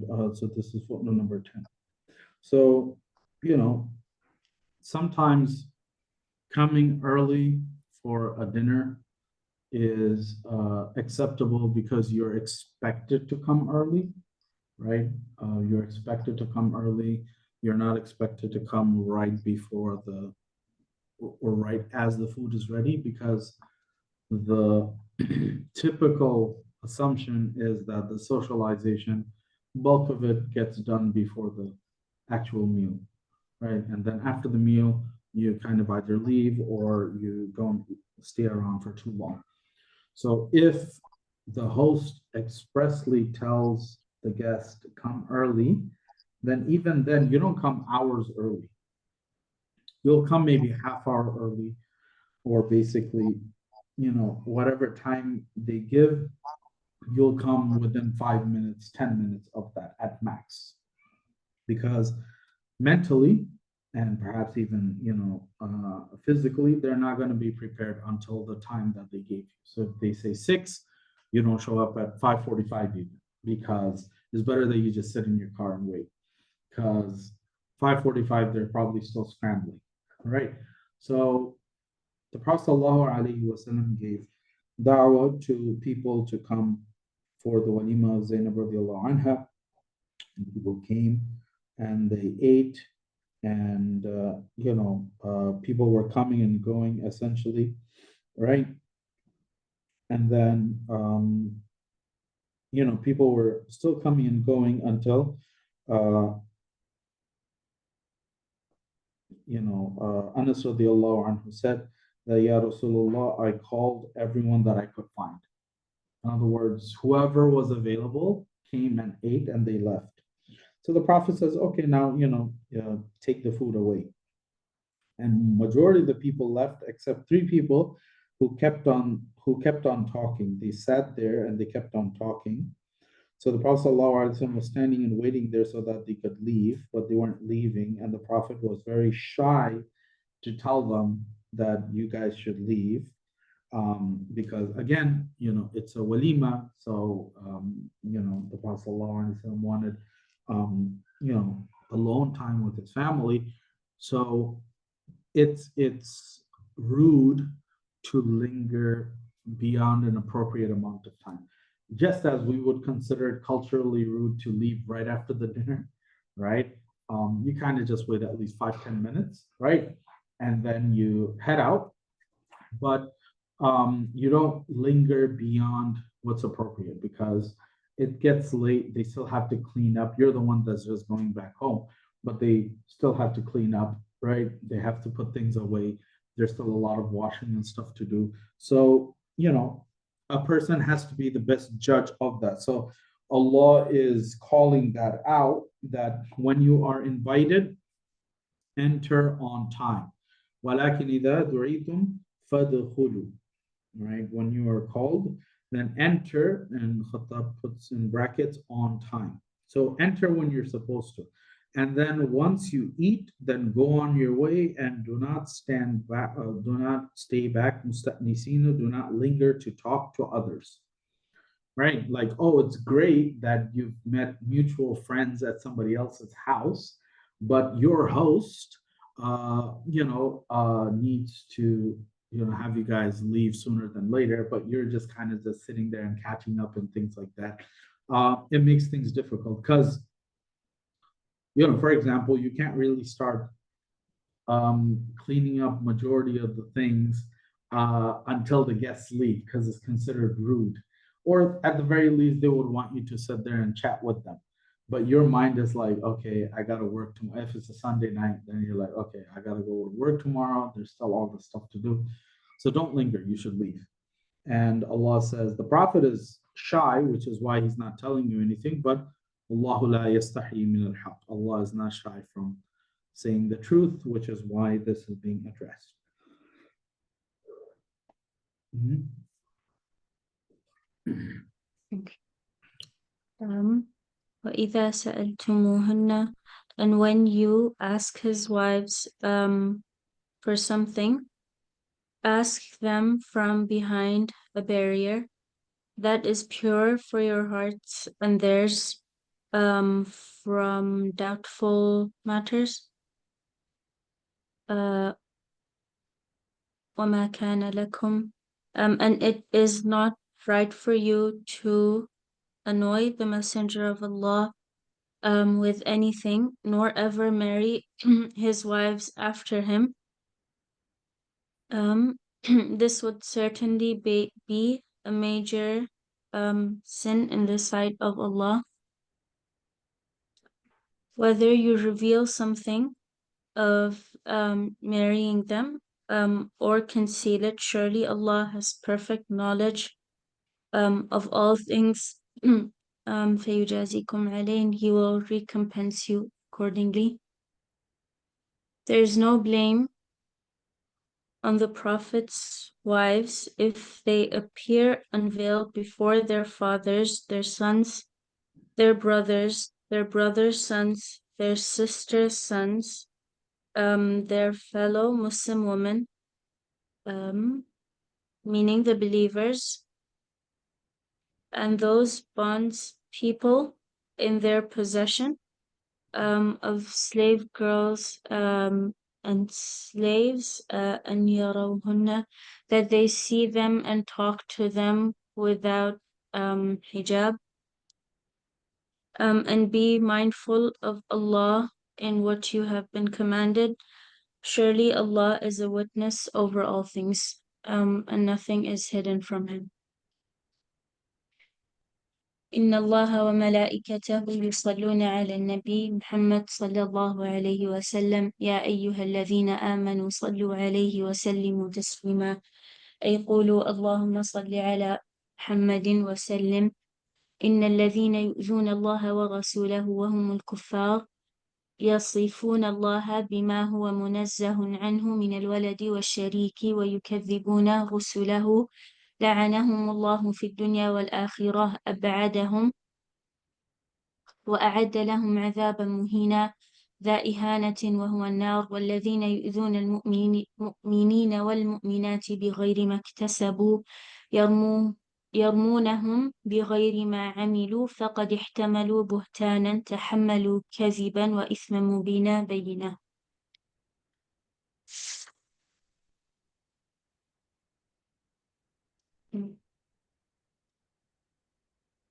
Indeed, Allah showers His blessings upon the Prophet Muhammad sallallahu alaihi wasallam, and His angels pray for him. O believers, invoke Allah's blessings upon him and salute him with worthy greetings of peace, meaning say, Allahumma salli wa sallim ala Muhammad. Surely those who offend Allah and His Messenger, they are the disbelievers. They describe Allah with بما هو منزه, that which He is free of, a son and a partner, and they deny His Messenger. They will be rejected by Allah in this life, in this world, and the hereafter, and He has prepared for them a humiliating punishment, that is the hellfire. And as for those who abuse believing men and women without having done anything wrong, meaning they accuse them with that which they did not commit, they will definitely bear the guilt of slander and blatant sin. So this ayah of min wara'i hijab that comes in the same ayah of the not lingering and talking. وَإِذَا سَأَلْتُمُهُنَّ, so this hunna is obviously referring to the azwaj of the Prophet sallallahu alaihi wasallam, right? And we know that the ayah of hijab is connected to Umar radiallahu anhu because, and it's mentioned here in footnote number 1 on page 627, that Umar radiallahu is narrated from Umar radiallahu anhu that he told the Prophet sallallahu alaihi wasallam that, you know, good people and bad people, al-bir wal-fajir, good people and bad people enter upon you, meaning they come to your home. So if you were to tell your family of hijab, it will be a good thing because you don't know the intention of the people that comes to your home. And then Allah revealed this ayah that talks about the azwaj of the Prophet sallallahu alaihi wasallam being behind a curtain, right? And if you look at footnote number 2, for example, it says that this ayah of hijab, which the Ummahatul Mu'mineen were commanded with, was after the women would not cover, right? And in the ayah, there's jawaz of sima' and khitab. So basically, you can still listen to them and speak to them, but it would be from behind the curtain. And this was in Dhul Qa'dah in the 5th year of Hijrah, right? As Ibn Sa'ad narrates, and then Iyad says that hijab is, the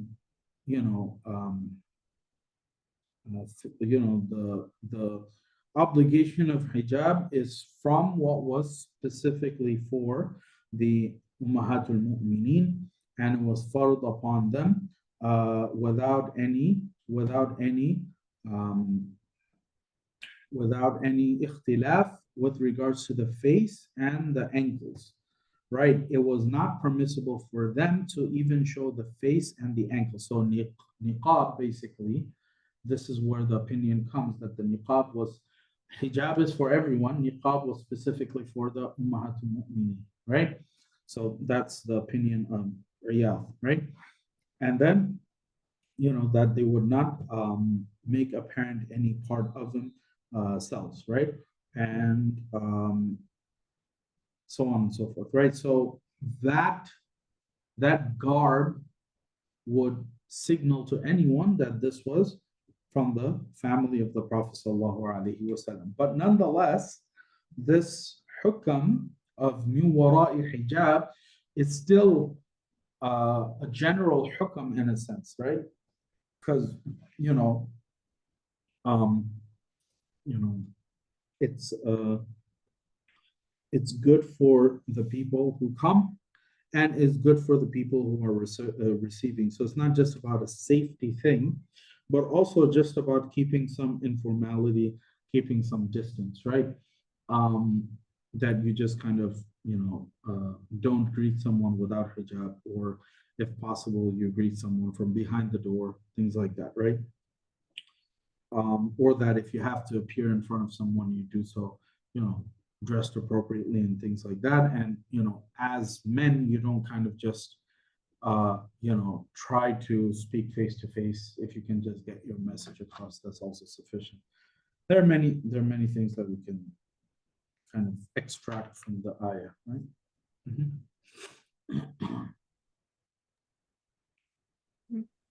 يا أيها النبي قل لأزواجك وبناتك ونساء المؤمنين يدنين عليهن من جلابيبهن جمع جلباب وهي الملحفة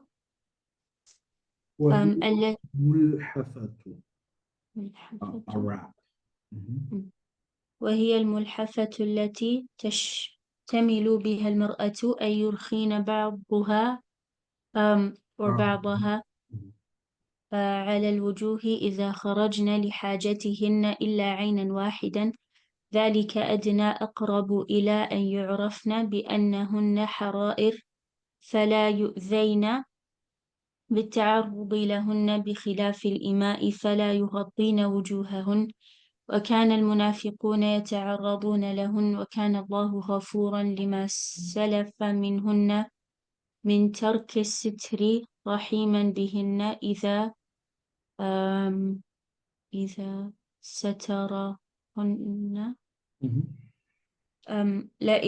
لئن لا مقسم لم ينتهي المنافقون عن نفاقهم والذين في قلوبهم مرض بزنا والمرجفون في المدينة المؤمنين بقولهم قد أتاكم العدو وسراياكم قتلوا أو هزموا لنغرينك بهم لنسلطنك عليهم ثم لا يجاورونك يساكنونك فيها إلا قليلا ثم يخرجون ملعونين مبعدين عن الرحمة أينما ثقفوا وجدوا أخذوا وقتلوا تقتيلا أي الحكم فيهم هذا على جهة الأمر به سنة الله أي سن الله ذلك في الذين خلوا من قبل من الأمم الماضية في منافقيهم المرجفين المؤمنين ولن تجد لسنة الله تبديلا منه.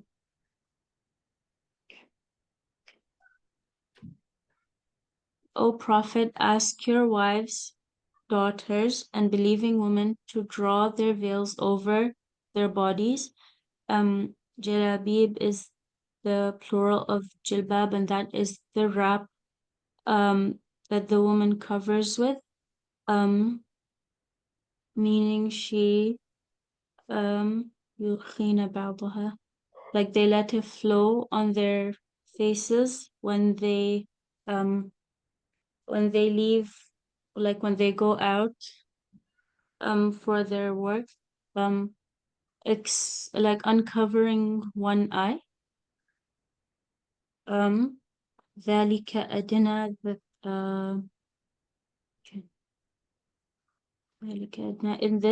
in this way it's more likely that they will be recognized بأنهن حرائر, that they are free, and not be harassed like by other people approaching them. Finish the ayah. Okay. بخلاف الإماء, as opposed to the slave girls that do not cover their face, and the hypocrites approach them. وكان الله, and Allah is all forgiving of what was لما سلف منهن, like all forgiving of when they didn't cover their faces? So lima salafa mean whatever passed. So basically from whatever passed from them, in other words, when they weren't when they weren't covering. You know, Allah is merciful on them when they are covering. Okay. So this ayah, you know, specifies the type of hijab for the Ummahatul Mu'mineen. However, because there is also the wording Nisa'il Mu'minina, this kind of wording makes, you know, others say that niqab is on everyone and not just the family of the Prophet because of the wording of the ayah. Right, that they should draw their cloaks over their bodies and to the point where only one eye is visible, because, and again, you have to think about how the jilbab was at that time. There wasn't like elastic or string or something that would just, you know, or like, you know, like the niqab that you could just kind of wrap around your face for the bottom half. There was no such thing. It was literally like one piece. So, you know, your hijab would be also used to just cover your face, and at the very least, you would, and there weren't, you know, like the very, very thin type of niqabs you can just put over your entire face and you'd be able to see through, for example.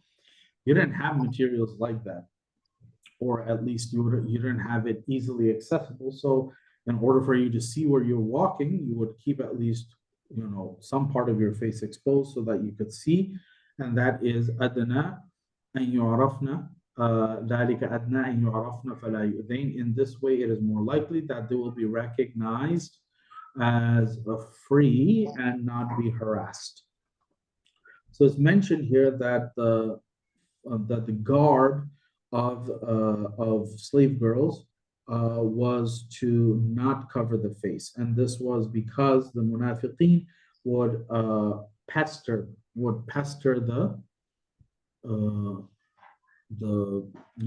free women, including the family of the Prophet ﷺ, because their face would be open, and it was the same as the slave girl's face being open. Does that make sense? And they would kind of harass them as a result.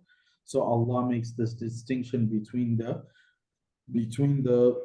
clothes of somebody who is free versus somebody who is not. Obviously, this is, you know, for a very, you know, specific time, but you know,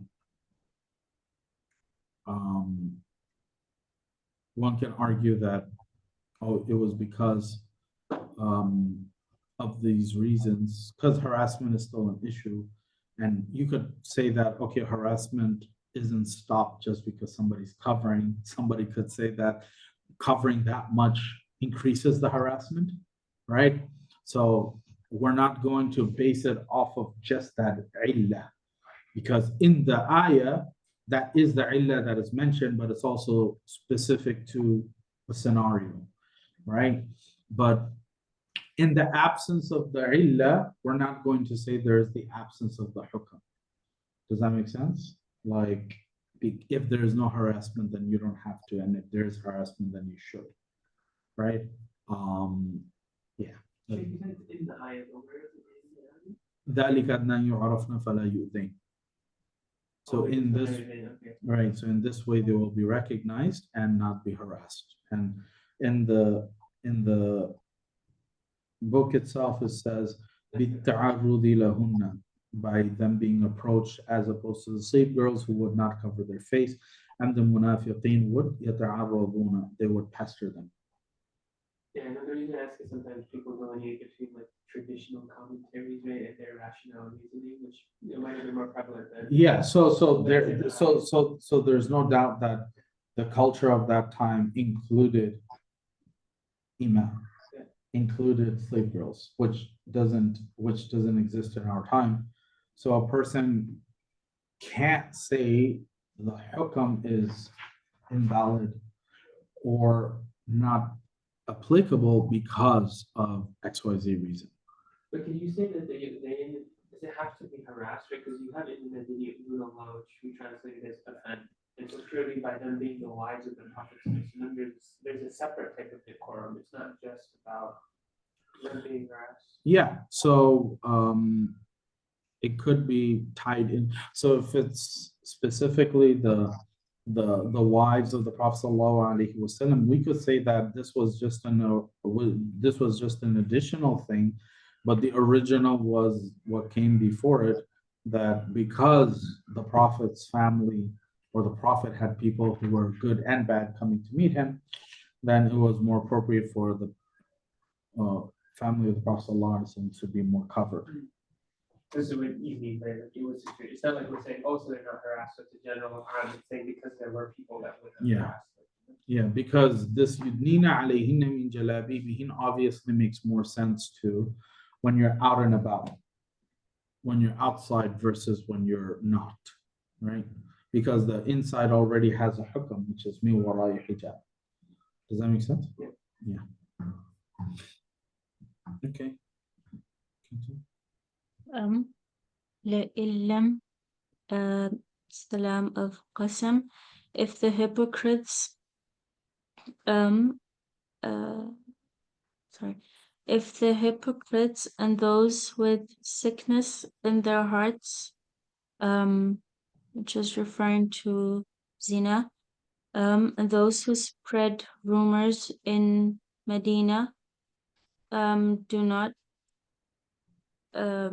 desist. وَالْمُرْجِفُونَ.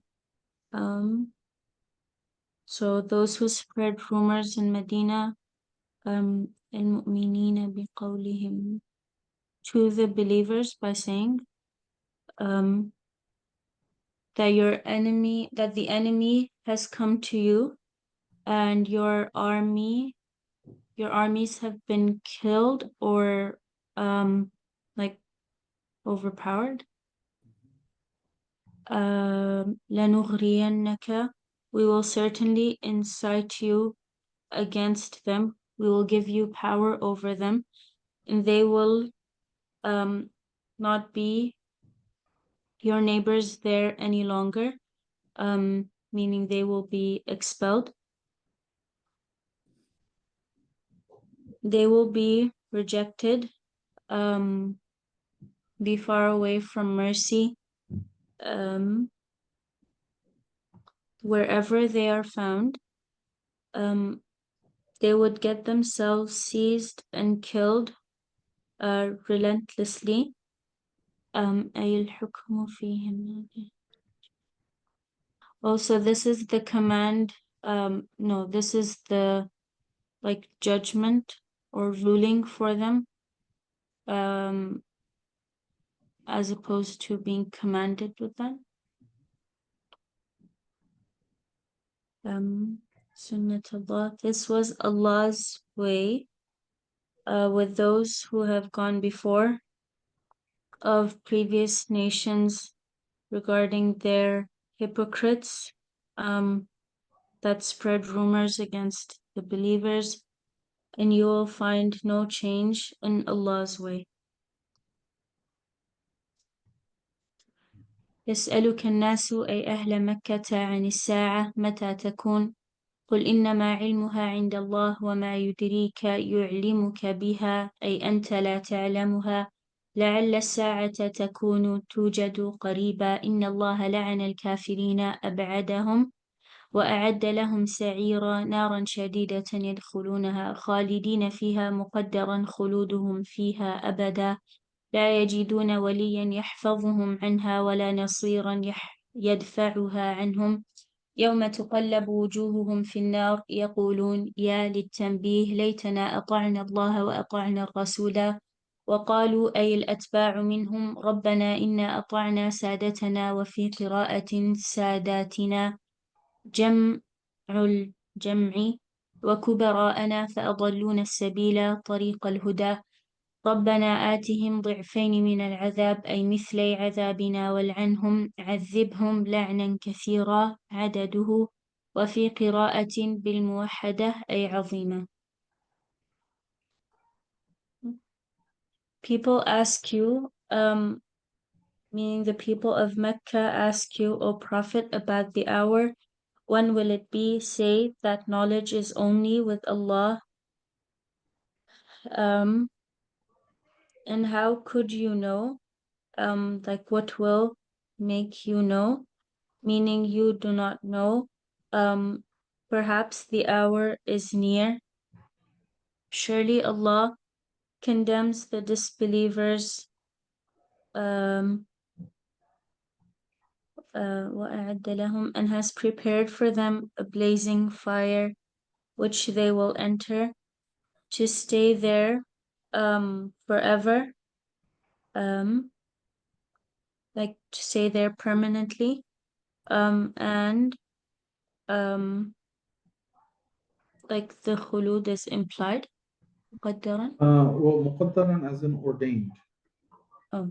Right, مقدرا خلودهم, that they're being in Jahannam for eternity is fixed.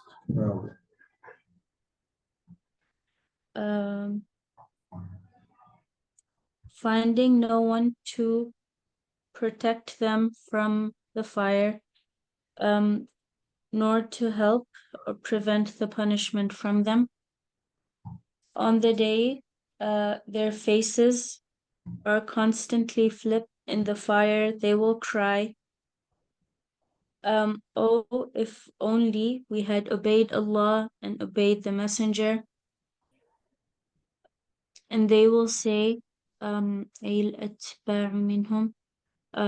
followers from them, our Lord. Yeah. They will say, our Lord, we obeyed our leaders and elite, but they led us astray from the right way. And in a qira'ah, it's sadatina, which is plural of the plural. رَبَّنَا آتِهِمْ, our Lord, give them double our punishment, and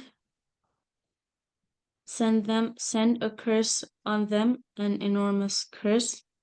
And in a qira'ah, it's بالموحدة كبيرة.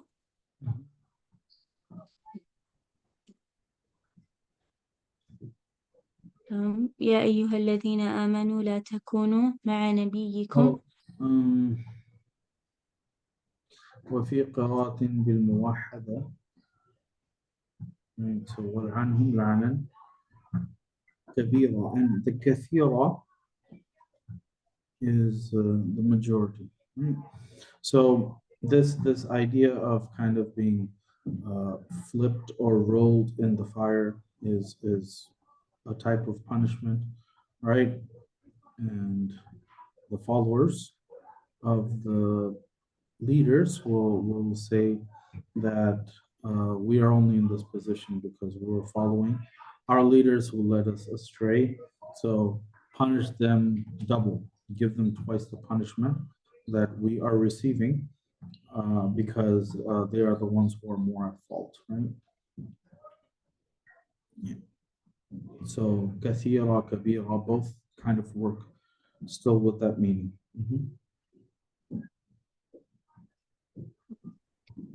يا أيها الذين آمنوا لا تكونوا مع نبيكم كالذين آذوا موسى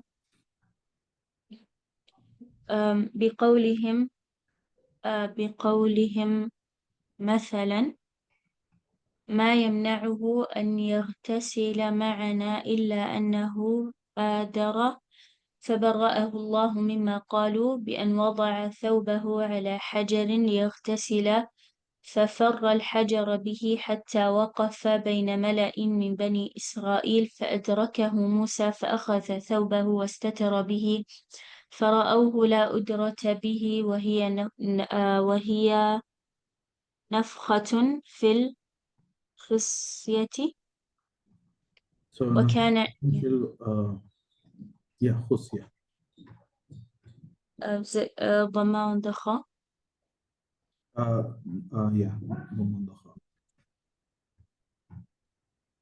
So basically, نفخة في الخصية is inflammation in the testicles, right? And this was a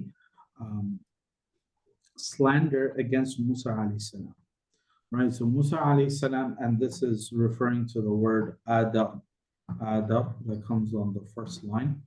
So Musa alayhi salam, out of modesty, would not kind of bathe with everyone else, but rather would bathe separately from his people, because at that time there was no such thing as showers. People basically bathe by the rivers and things like that, right? So because of that, there was kind of a rumor going around that, oh, he's afflicted by adar, right? So he was afflicted by this inflammation, and he's kind of ashamed, and that's why he doesn't want to bathe around us. And Allah caused one time for a stone on which Musa alayhi salam had put his clothes to kind of roll away. And Musa alayhi salam, when he was chasing after his clothes, some people saw him and said that no, he's not, obviously disproved them. They saw that he had no such affliction, right? وَكَانَ عِنْدَ اللَّهِ وَجِيهًا, and Musa alayhi salam by Allah was a distinguished individual.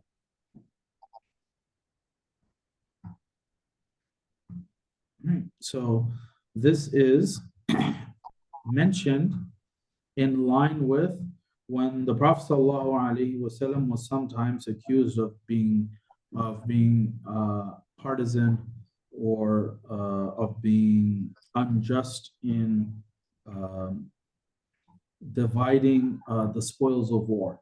أَنَّهُ قَسَّمَ قَسْمًا. And a person said that this is a division that the pleasure of Allah is not being sought through. In other words, this is not a fair division, and the Prophet became angry because the Prophet was giving it according to how Allah had commanded him. Because if you keep in mind, the prerogative of how to divvy up the spoils of war was left to the Prophet ﷺ's best judgment, which is why the Prophet ﷺ, for example, gave preference to the Muhajirin in the beginning versus the Ansar, because the Muhajirin literally had nothing. So it made sense for the Prophet to kind of get them on their feet so that they weren't constantly relying on the Muhajirin, relying on the Ansar. And then, of course, after Fath Makkah, for example, in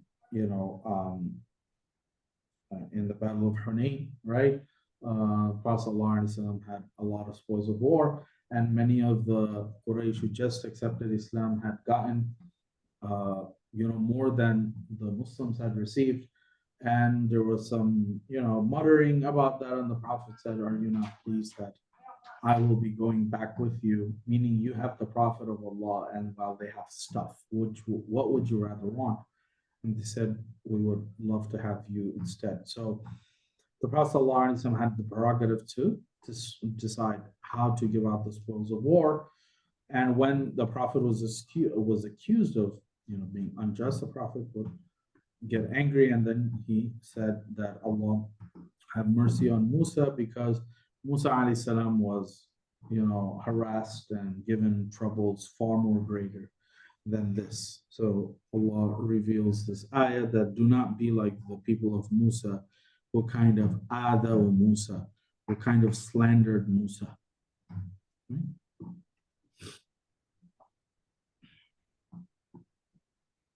يا أيها الذين آمنوا اتقوا الله وقولوا قولا سديدا صوابا يصلح لكم أعمالكم يتقبلها ويغفر لكم ذنوبكم ومن يطع الله ورسوله فقد فاز فوزا عظيما نال غاية مطلوبه.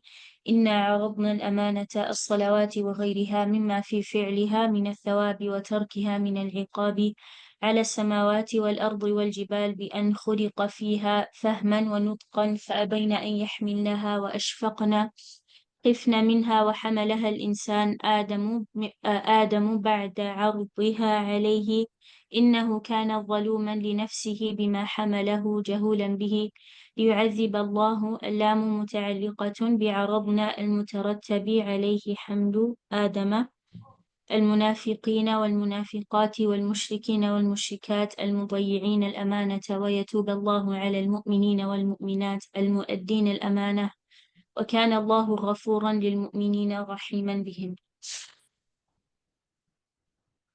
O believers, be mindful of Allah and say what is right. He will bless your deeds for you, meaning He will accept it and forgive your sins. And whoever obeys Allah and His Messenger has truly achieved a great triumph. He has achieved the goal or his goal. Indeed, we offered the trust, which is prayer and other obligations, in which there is a reward in offering it and punishment in leaving it. Offered it to the heavens and the earth and the mountains, بأن خلق فيها,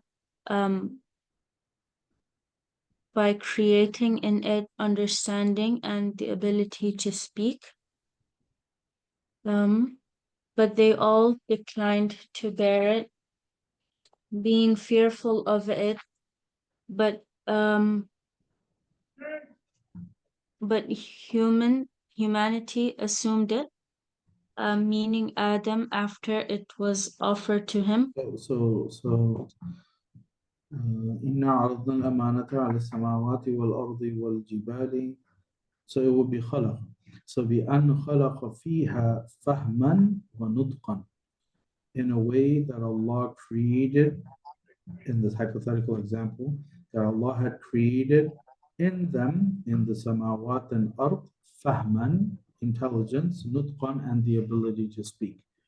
If that happened, أبين أن يحملنها, they would have rejected the responsibility of carrying the weight of revelation, or like the expectations of revelation, right? That comes alongside revelation.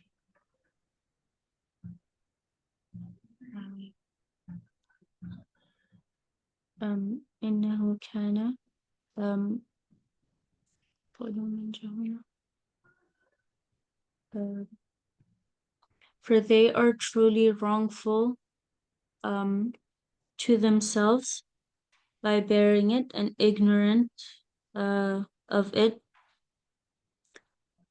ليعذب Allah, so that Allah will punish the hypocrite men and women, and the mushrikeen,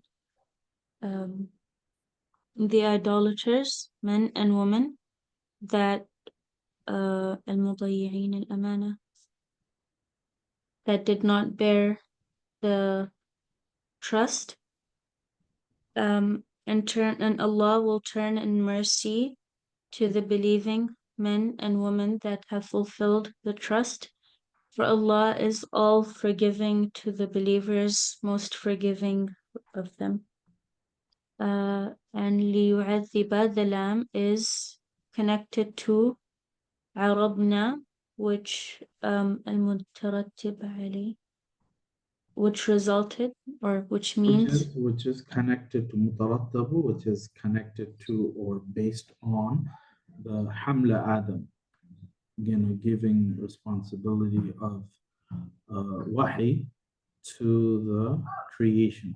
So Allah says that we did offer the trust to the heavens and the earth and the mountains, but they refused to bear its burden and were afraid of it, and man picked it up. وَحَمَلَهَا الْإِنسَانُ. And man is unjust to themselves, and they are unaware of kind of the responsibility and the result of all of this, and Mufti Taqi translates it this way, the result of all of this, لِيُعَذِّبَ, the result of all of this, meaning of Allah giving this responsibility to the children of Adam and them, either carrying out the responsibility or not, is so that they could be punished. The munafiqeen and the mushrikeen could be punished, and the mu'mineen and mu'minat can be forgiven, right? Because you could not punish and forgive without any prior cause, and the cause was basically the presenting of this amana, وَحَمَلَهَا الْإِنسَانُ, which they had taken on. Right.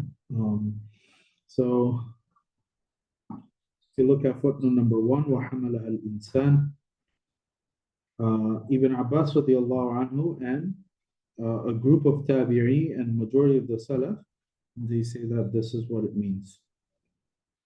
Right. And it also comes from Hasan al-Basri, Muqatil, Mujahid, right? And others say, other ulama, they say that the amana, right, that Allah presented to samawat and ard and jibal is al-khudu'u wal-inqiyadu bi-mashiyyati Allahi wa iradatihi, to be humble and to follow everything according to the will of Allah, which the sun, the stars, the moon, the earth, everything complied to, which is why the system of the universe is flawless, because they accepted Allah's command. Whereas في حق بني آدم الطاعة والفرائض. Whereas the amana that was given to the people of whereas the amana given to human beings was الطاعة والفرائض, was to obey Allah and to follow the commandments of Allah. Okay. So we will stop here, but just kind of go over the preliminary information of Surah Saba, and then we'll continue from here tomorrow, inshallah. Right? So Surah Saba is a Makki surah, right? Not that long of a surah, right? But because it is a Makki surah, it talks about the usul of Iman, right? And emphasizes Tawheed. The story, of course, is well known, and it's named after Saba because it talks about the people of Saba, right? And also talks about some aspects of the story of Dawood alayhi salam and Sulaiman alayhi salam, right? So,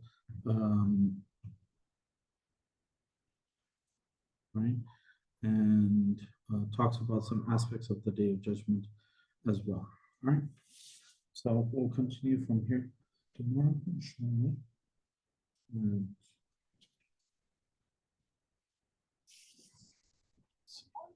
Let's take like 5 minutes, and then we'll do Hidayat al-Nahu. Inshallah.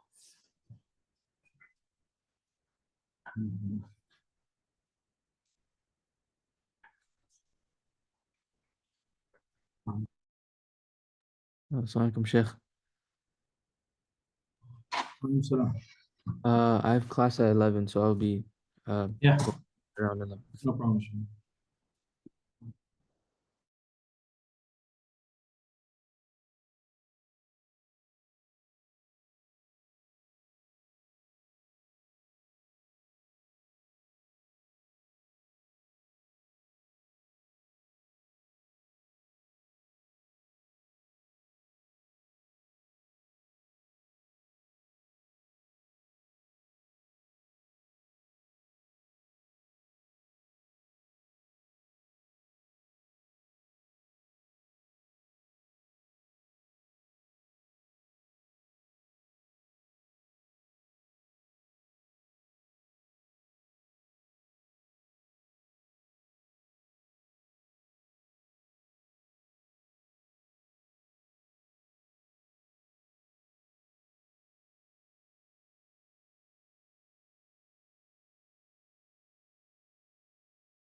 All right, let's get started.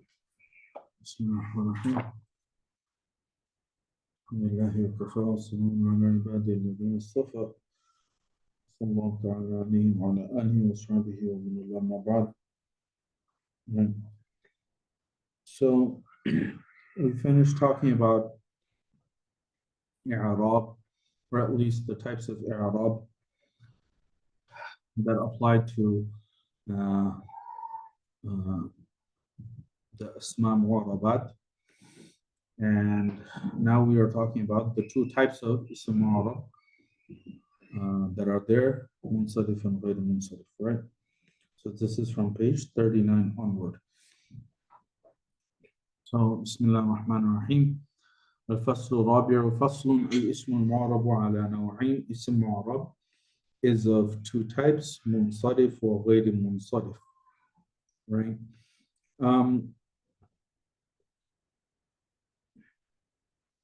Why are they called ism munsarif versus ism ghayr munsarif? According to the footnotes, one potential translation of the word munsarif is that it comes from the word sarf, which means more, and the munsarif has more options of i'rab versus the ghayr munsarif, right? But you know, the more technical translations of munsarif and ghayr munsarif are diptote and triptote. Diptote as in 2, that's ghayr munsarif. Triptote is 3, which is munsarif. So munsarif وهو ما ليس فيه سببان أو واحد يقوم مقامهما من الأسباب التسعة. Very simply put, munsarif is that type of word. Munsarif are basically those ism mu'arab that do not have 2 sababs in them from the list of 9 sababs, or they don't have the one sabab that is equivalent to 2. We did this not in extensive detail, but in quite a bit of detail last year in Tuhfa. So again, not something that we will need to really spend time on. So one example of a munsarif word is Zayd. So one of the sababs, one of the causes for a word to be ghayr munsarif is alam, for it to be a name. So the word Zayd is a name. However, it's only one cause. And for a word to be considered ghayr munsarif, you need to have 2 causes.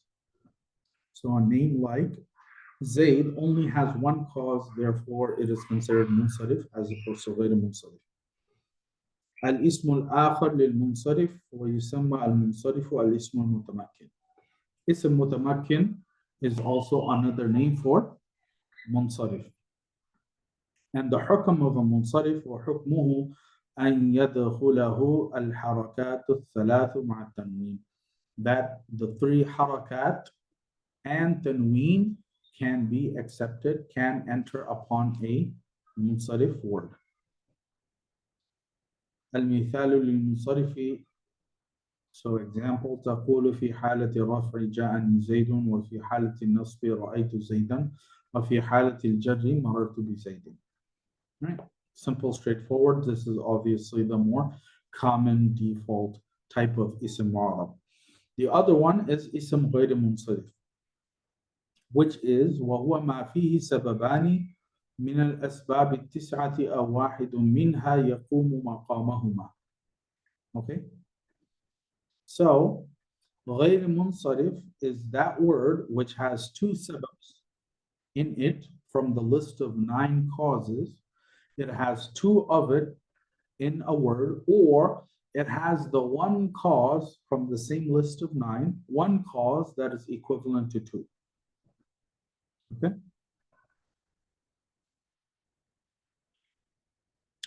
So, if you have to look at the table before we get to it in the text, if you look at the table on page 40 and 41, of the 9 only number 6 of the nine, only number 6 is equivalent to 2 causes, which is jama', which is the plural. Okay, all the other ones basically require another sabab to be paired up with them in order for it to be considered a ghayr munsarif. Okay, and in the footnotes, we'll go through some of it. There's also other points mentioned, such as the types of combinations that can occur and so on, right? Okay. All of it will come up as we go through them. So al-asbab al-tis'a, the 9 causes. Wal-asbab al-tis'atu hiya. So the 9 causes are al-adlu, right? So adl simply means that a word was something and then it changed from its original form. Wal-wasfu, description, ta'neeth, for it to be feminine. Wal-ma'rifa, to be definite. Wal-ujma, to be a foreign word, non-Arabic word. Wal-jam'u, to be plural. Wal-tarkibu, to be a compound word.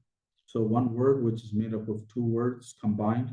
Wal-alif wa nun za'idatan, for a word to have alif and nun at the end.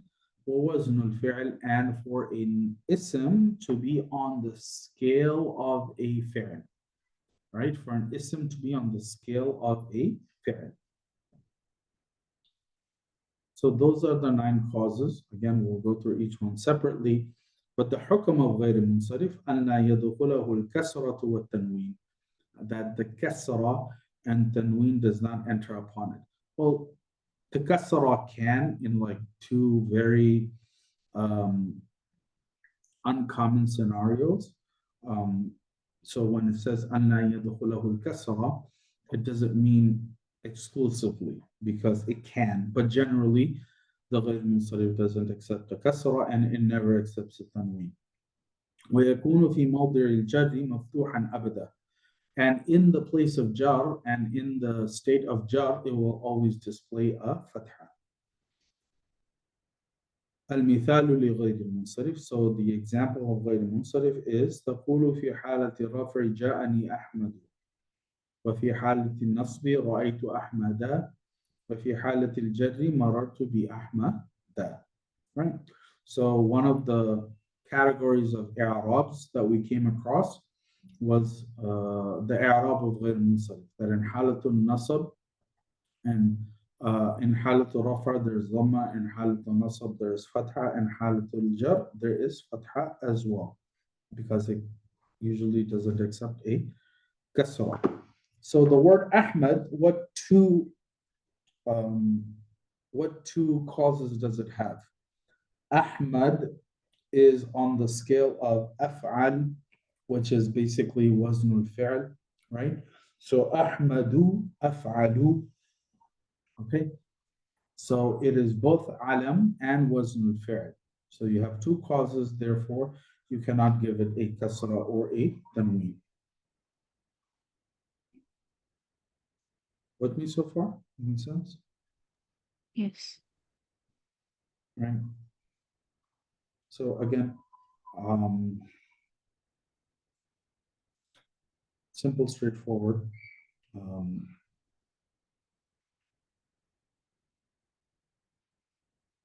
And what we went over quite extensively last year in Tuhfa.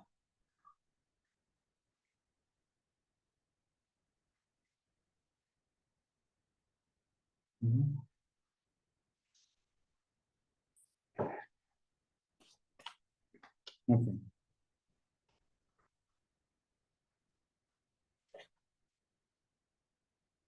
So we start off with Adl.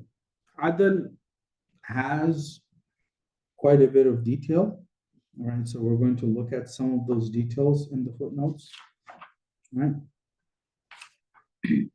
So تفصيل العدل تعريف العدل أما العدل فهو تغير اللفظ من صيغته الأصلية إلى صيغة أخرى تحقيقا أو تقديرا. Okay, so عدل تغير اللفظ. It is the changing of a word. عدل is the changing of a word from its original صيغة, from its original form to another form. Now this change can either be تحقيقا, it could be a literal change, أو تقديرا, or it could be an assumed change. Okay. So what does it mean to be an assumed change versus a literal change? So footnote number 94 on page 42. عدل تحقيقي is a change where there was an original format which it changed from. So the word مثلث, for example, in the sentence جاء القوم مثلث, the people came in threes. Basically, they came three people. In this word, in this sentence, the word مثلث, even though it's one word, it means 3. So basically, when you say مثلث, even though it's one word, you don't mean just 3 people came. You mean the people came in groups of 3s. So there could be 2 groups of 3s, 3 groups of 3s, or more than that. Does that make sense? Because originally the word مثلث was جاء القوم ثلاثة وثلاثة. People came in 3s and 3s. So instead of having 2 separate words, you basically have them in one word. You say مثلث, which means that the people came in groups of 3s. Okay, so the people came 3, meaning in groups of 3s. The repetition of the meaning indicates the repetition of the word. So the repetition of the meaning is indicated by the repetition of the words. But when you say مثلث, it's only one word, but you still take it to mean groups of 3s. Just because it's one word doesn't mean only one group of 3 people came. But the fact is that many people came and they came in groups of 3s. Following?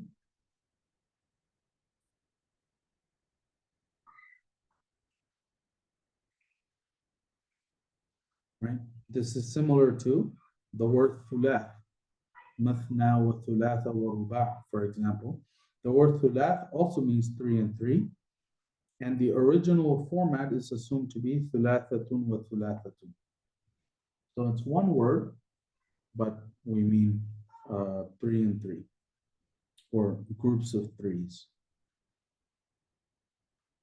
The reason why this is mentioned is because grammatically speaking, not every word has to have a written out history. So if you look at the word مثلث, you know that it came from the word ثلاثة وثلاثة, right? However, if you look at a word like Umar, there is no original format.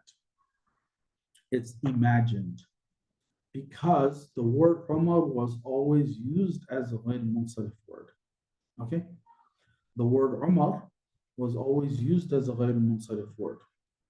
And if you go through the list of 9 causes, the only one that can fit with the cause of alam in the word Umar is Atal. No other cause fits in the word Umar because it's a name. The only other thing that it could be is Adl. But we have no record of what the original form of the word Umar was. So what do? You just assume that there was a history, because Adl seems to be the only case, or Adl seems to be the only cause that fits with the alam. Does that make sense? You imagine the second reason being Yes. Okay. So some grammarians, for example, they say that, the word Umar was originally Amir, and it kind of changed to Umar, the name Umar, or Zufar was originally Zafir. Allah knows best, right? So it's an assumption because you have the word being used as a ghayr munsarif word, but we don't know the reason for why it's used as ghayr munsarif. You can only identify it as alam because it's a name, but you need two causes in order for it to be ghayr munsarif, and the only one that fits it is alam. The only cause that can become the second is adl. So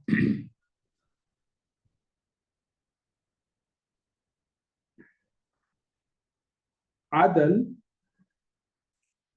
has basically one rule. Well, two main rules. And this is أحكام العدل. ولا يجتمع مع وزن الفعل أصلا. It is not possible for adl to ever be combined with وزن الفعل. Adl can never be combined with وزن الفعل. And based on the footnote on page 95, on footnote 95, adl only joins with alam, and adl can only join with wasf. So here's the thing: when you say that a ghayr munsarif word,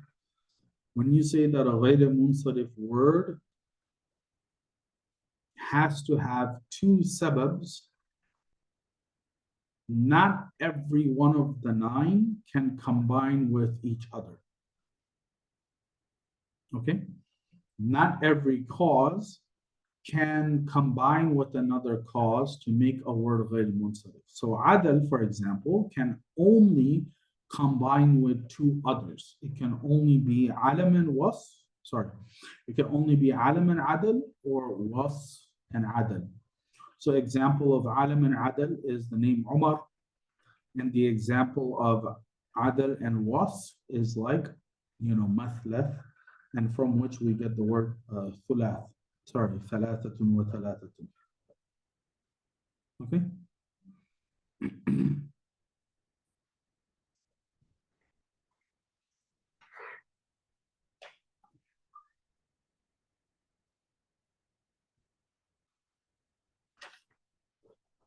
So, وَيَجْتَمِعُ مَعَ الْعَلَمِيَّةِ. Adl can combine with alam, like the word Umar, ka'umara wa zufara, wa ma'al wasfi. And adl can also combine with wasf, like thulatha wa mathlatha wa ukhara wa juma'a. That's it. It doesn't combine with anything else. Okay. So if you want to really dive in to the intricacies of why adl never combines with wazn fi'l, you can just look at the table on page 43. And this is where the details become a lot, because how do you decide what's adl and not? How do you decide what's wazn fi'l or not? How do you decide the scales, so to speak, right? So adl only has 6 scales.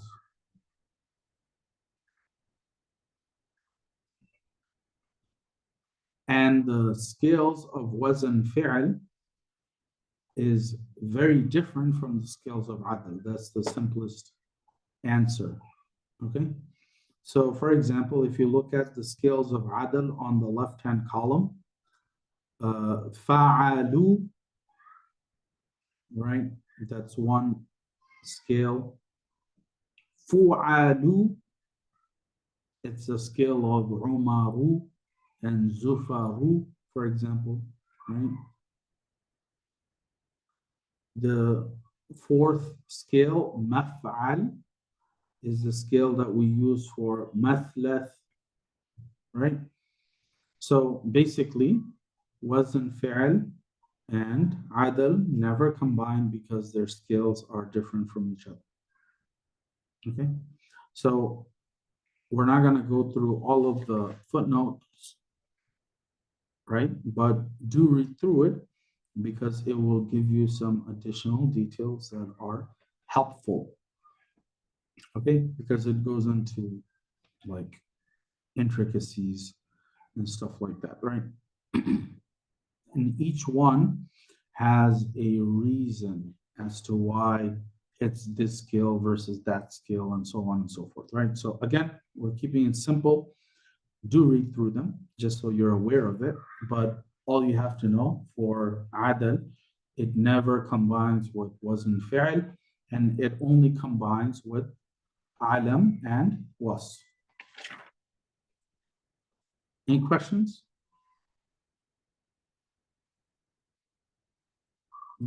Okay. So page 45, we go to the next cause, the second cause of غير منصرف, which is called wasf. تفصيل الوصف أحكام الوصف أما الوصف فلا يجتمع مع العالمية أصلا. So now we come to wasf, and wasf is description. And the first thing that we know is that wasf never combines with alam. Wasf never combines with alam. And wasf has a condition, which is وَشَرْطُهُ أَنْ يَكُونَ وَصْفًا فِي أَصْلِ الْوَضْعِ. Okay, meaning in order for a word to be considered wasf, it had to have been في أصل الوضع. It had to have been originally made in the language to be a wasf, not something that became a wasf later on. Okay, so let's look at footnote 102. It gives a good example. So wasf never joins with alam. That's the first rule. Wasf has to be original. What does it mean? If the word was not originally wasf, rather it developed into a wasf word later, then it won't be regarded as one of the causes of غير منصرف. Also, if the word is such that in the modern era, it's not regarded as a wasf, even though it originally was, in this case, it will be regarded as one of the reasons out of the 9 reasons of غير منصرف. So basically, it either originally has to have been, it either originally had to have been coined, put in the language to be a wasf word, or, originally it has to have been, even though it's no longer considered as such. Okay, so the word aswad originally was created to describe the color black. However, it became the name of a certain snake. However, you're going to still treat it as a wasf because it was originally created for wasf. Similarly, the word arqam originally was created to describe a black and white feature. Again, it became the word for a certain snake. But you will still treat it as wasf because it was originally created for wasf.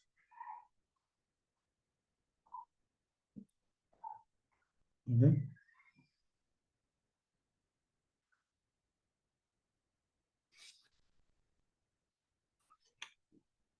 That's also important to know because some words, words typically, they start off in a language to be a particular function. And then over time, its function changes, right? So in Arabic, at the very least, it either originally had to have started as a wasf, or it was considered as such, even though it's no longer used that way. Okay. So al-mithalu لغير المنصرف بالوصف, the example of غير منصرف, through wasf, is أسود and أرقم غير منصرف وإن صار اسمين للحية لأصالتهما في الوصفية. So Aswad and Arqam are غير منصرف even though they're both names, or even though they become Sara, even though they became names for snakes because of their originally being wasf words. Okay. Another example, المثال للمنصرف مع وجود الوصف. This is a word which is munsarif. This is a word which is munsarif despite finding wasf in the word. Despite finding wasf in the word, like the word arba. The word arba في قولك مررت بنسوة أربع is munsarif. The word arba is munsarif. Why? مع أنه صفة ووزن الفعل. Despite the fact the word arba is wazn fi'l, arba as an af'alu, arba'u, right? And arba is also a wasf word. We are not going to consider this wasf as غير منصرف. We are not going to consider this wasf as غير منصرف, as a cause for غير منصرف. Why? Because the word arba came to be used as a sifa.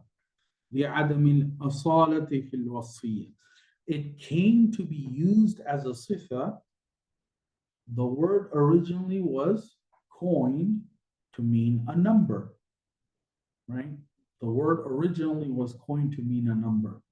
So because it was never originally put in the language to be used as wasf, and it became known as a wasf word, and it has a second cause like wazn fi'l.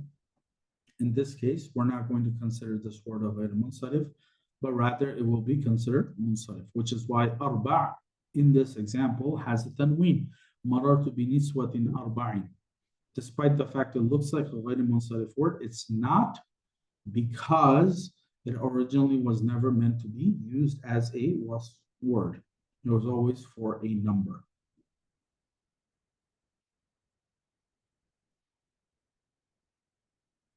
Make sense? Yes.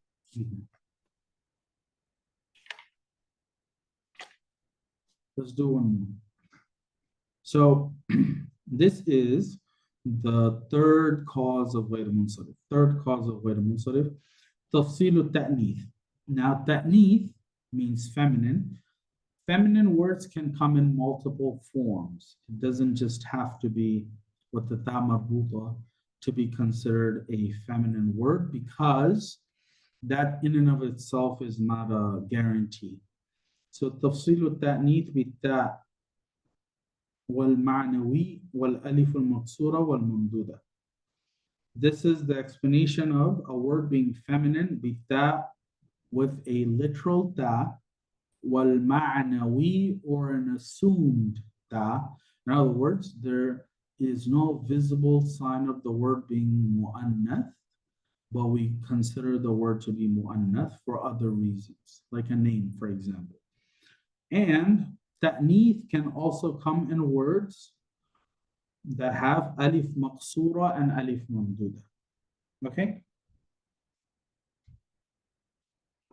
So, أحكام التأنيث بالتاء والمعنوي.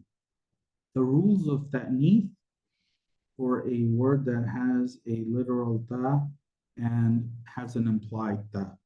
أما التأنيث بالتاء. As for the ta'neeth with ta, فشرطه أن يكون علما.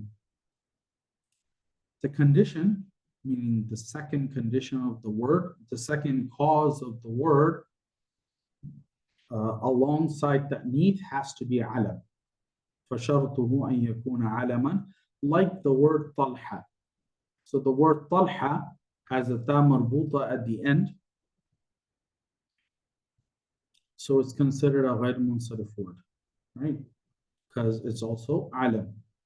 Obviously, however, the word طلحة is not a masculine name. It's a feminine word, but it's not a masculine name. So Talha, Muawiyah, Hamza, so on and so forth. All of them have ta marbuta, all of them have alam. So they're غير منصرف. They're actually feminine words, but because they are masculine names, when you have a fi'l with these names, it's going to be مذكر. وكذلك المعنوي. There's an assumed ta in words that are female names but don't look female. So names like Zainab, for example. Fatima, for example, has a ta marbuta at the end, right? So it's both ta'nith and alam, right? So it's a feminine name and it's a feminine word, Fatima. The word Zainab, for example, is a feminine name, but there's no indication in the word itself that it is feminine. But you still take it as such, so we say it's ta'ma'nawi alongside being alam. Okay? That's the reason why a name like Zainab would also be غير منصرف. However, there are some details regarding معنوي words. Okay.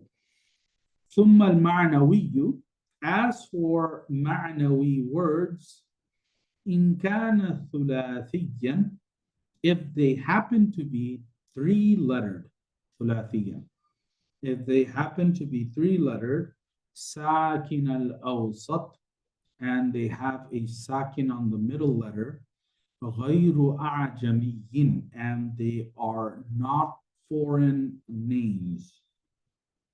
They are not foreign names. يجوز صرفه وتركه. It is permissible for you to read it as a munsarif word, وتركه, and for you to read it as a غير munsarif word. Why? لأجل الخفة, because of a lightness that's described in the footnotes.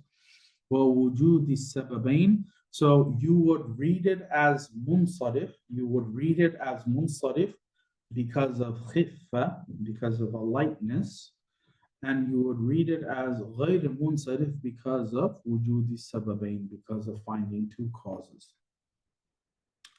For example, the name Hind. The name Hind. So footnote number 105. It is permissible to regard female names like Hind as غير munsarif because of ta'nith and alam. However, it is permissible to regard the word Hind as munsarif because of the weakness, khiffa, that occurred. When the conditions, and what do they mean by this weakness? When the conditions of making the word غير munsarif are not found in the female name, so there is no visible sign of the word being ta'nith. It's ta'nith ma'nawi. So because there are no conditions within the name itself, it is grammatically regarded as very weakly connected to ta'nith. Because you're saying it's ta'nith ma'nawi. Okay, you're saying it's an implied ta'nith. That's not a strong connection as a visible ta. Does that make sense? So when we talk about ajal al-khiffa, we're talking about names that don't have any feminine signs in them, but regardless, they're still connected to being a feminine name. They're still connected to ta'nith, but that connection is very light. Hence why it's called khiffa. However, because you still have that connection, you can consider it to be غير munsarif as well. Okay. So because of the weak connection, you can consider it to be munsarif, but because of the fact that there is still a connection to ta'nith, even though it's through ma'nawi, alongside being an alam, then you can still treat it like غير munsarif. So on the note, it says most grammarians have indicated it is still better to treat words like Hind as غير munsarif. In fact, some claimed it necessary. Okay. However, some grammarians take the opposite view. So this is important to keep in mind because you might find certain words that look to be غير munsarif, not being treated as munsarif. And they're not treated as munsarif because of reasons like this. Okay. So now, in the next couple of footnotes, they give other examples. So why is the word Zainab restricted to ghayr munsarif? Why can't it also be considered like the name Hind? Because we just said Hind as a word that is ta'nith, ma'nawi, and alam. You can go both ways because it is weakly connected to ta'nith, but the fact that it is still connected to ta'nith and alam means that it is ghayr munsarif. So why can't you say the word Zainab? Why can't you say the name Zainab is the same? And it's in the wording. It said, in kana thulathiyan sakin al-awsal. It has to be a three-lettered word with the sakin in the middle, which the word Hind is. However, the word Zainab is ruba'i. The word Zainab is a three-lettered word. Therefore, the same option of having it be munsarif or ghayr munsarif would not apply to the word Zainab like it does to the word Hind. Okay? Also, why is, for example, the word saqar not also, why is it not possible for the word saqar to also be munsarif and ghayr munsarif? Because it's a three-lettered word like Hind, but why is it not treated the same way? Because the word saqar, which is also a name, doesn't have sakin in the middle. Okay? The word saqar is also a name of a stage in hell. Right? So, وَمَا أَدْرَاكَ مَا سَقَرْ, for example, right? So the word itself is a ta'nith word. So why don't we say that it could be munsarif and ghayr munsarif? Because we clearly treat the word saqar as only ghayr munsarif. We do so because even though it's a three-lettered word, it doesn't have sukoon in the middle letter. Okay?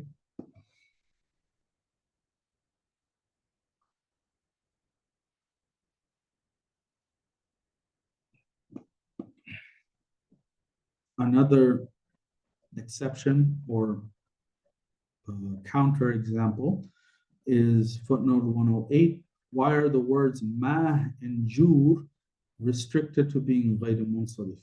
Because ma and jur are three-lettered words that do have a sakin in the middle, and they are ta'nith ma'nawi.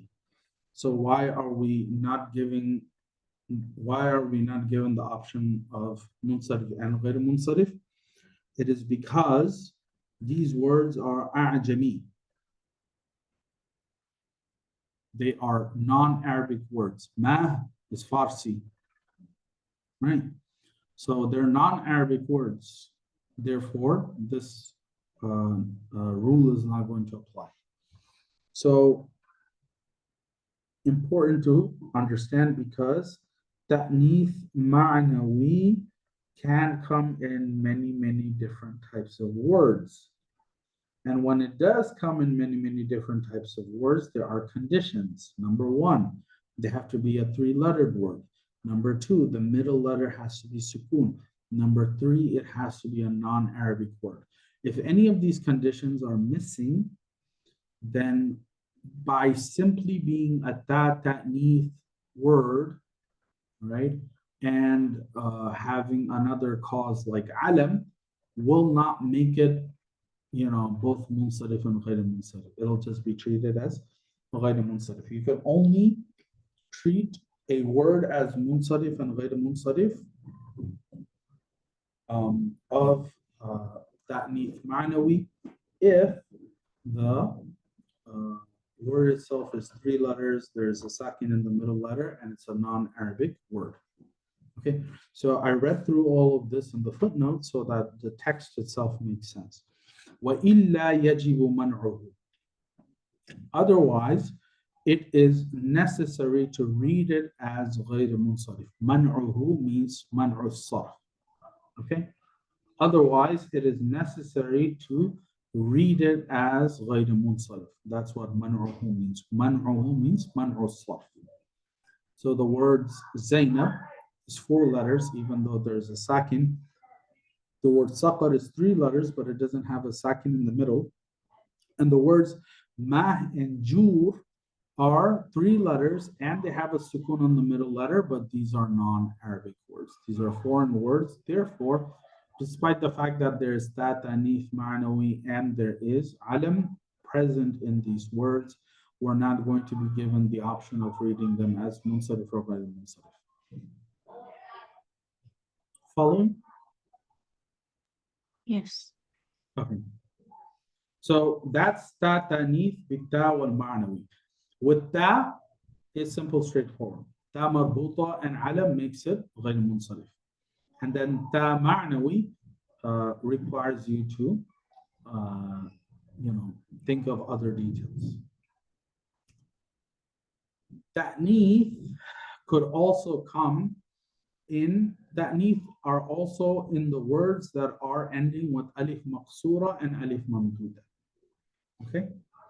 والتأنيث بالألف المقصورة كحبلى. حبلى is ألف مقصورة, therefore it's تأنيث. والممدودة كحمراء. So ألف مقصورة is the one that only has an alif at the end. Alif mamduda is the one that ends with alif and hamza, like حمراء. ممتنع صرفهما البتة.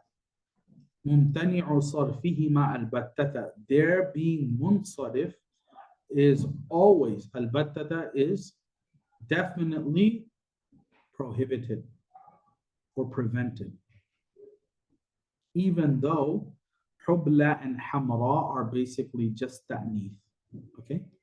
Because Hubla and Hamra are basically just ta'neeth. And they are ta'neeth through alif maqsura and alif mamduda. But we just said that ghayr munsarif has to have 2 causes. So remember, of the 9 causes,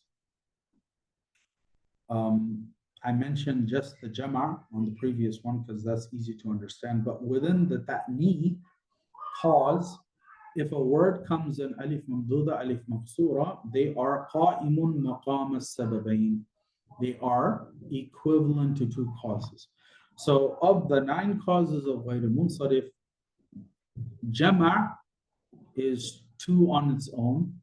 And from ta'neeth, not all of ta'neeth, because ta marbuta, ta labdi, and ta ma'anawi, they still need a second cause. But from the ta'neeth, you have alif maqsura, alif mamduda. If a word comes in alif maqsura, alif mamduda, then they are going to be considered immediately to be ghayr munsarif because they are equivalent to 2.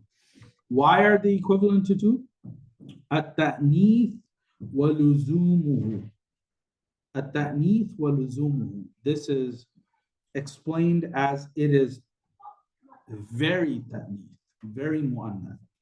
So if you look at footnote number 111 on the next page, the word luzumuhu in this discussion indicates that the fact that this alif is always attached to these words, maqsura or mamduda, it is as though the ta'neeth of these words is repeated by the very strong attachment with the ta'neeth. Therefore, due to repetition of ta'neeth, it is assumed as 2 causes. So it's kind of like the opposite of khiffa that we saw. Because of the weak connection of ta'neeth, because of the weak connection to ta'neeth in words that have ta ma'nawi, you have the option of it being munsarif or ghayr munsarif. The opposite end is that you have a word that is so ta'neeth that if it only has that cause, meaning if it's only alif mamduda and alif maqsura, because of its strong connection to ta'neeth, it's considered equivalent to 2 on its own. Does that make sense? Yeah. Okay. So we will stop there, inshallah, and continue on Wednesday, or maybe a bit tomorrow if we get tired of the learning. Right? So 2 hours the learning tomorrow, inshallah. So please prep accordingly. Right? Jazakallah. Any questions? سبحان الله وبحمده سبحانك اللهم وبحمدك أشهد أن لا إله إلا الله أستغفرك وأتوب إليك. السلام عليكم ورحمة الله وبركاته. وعليكم السلام ورحمة الله وبركاته.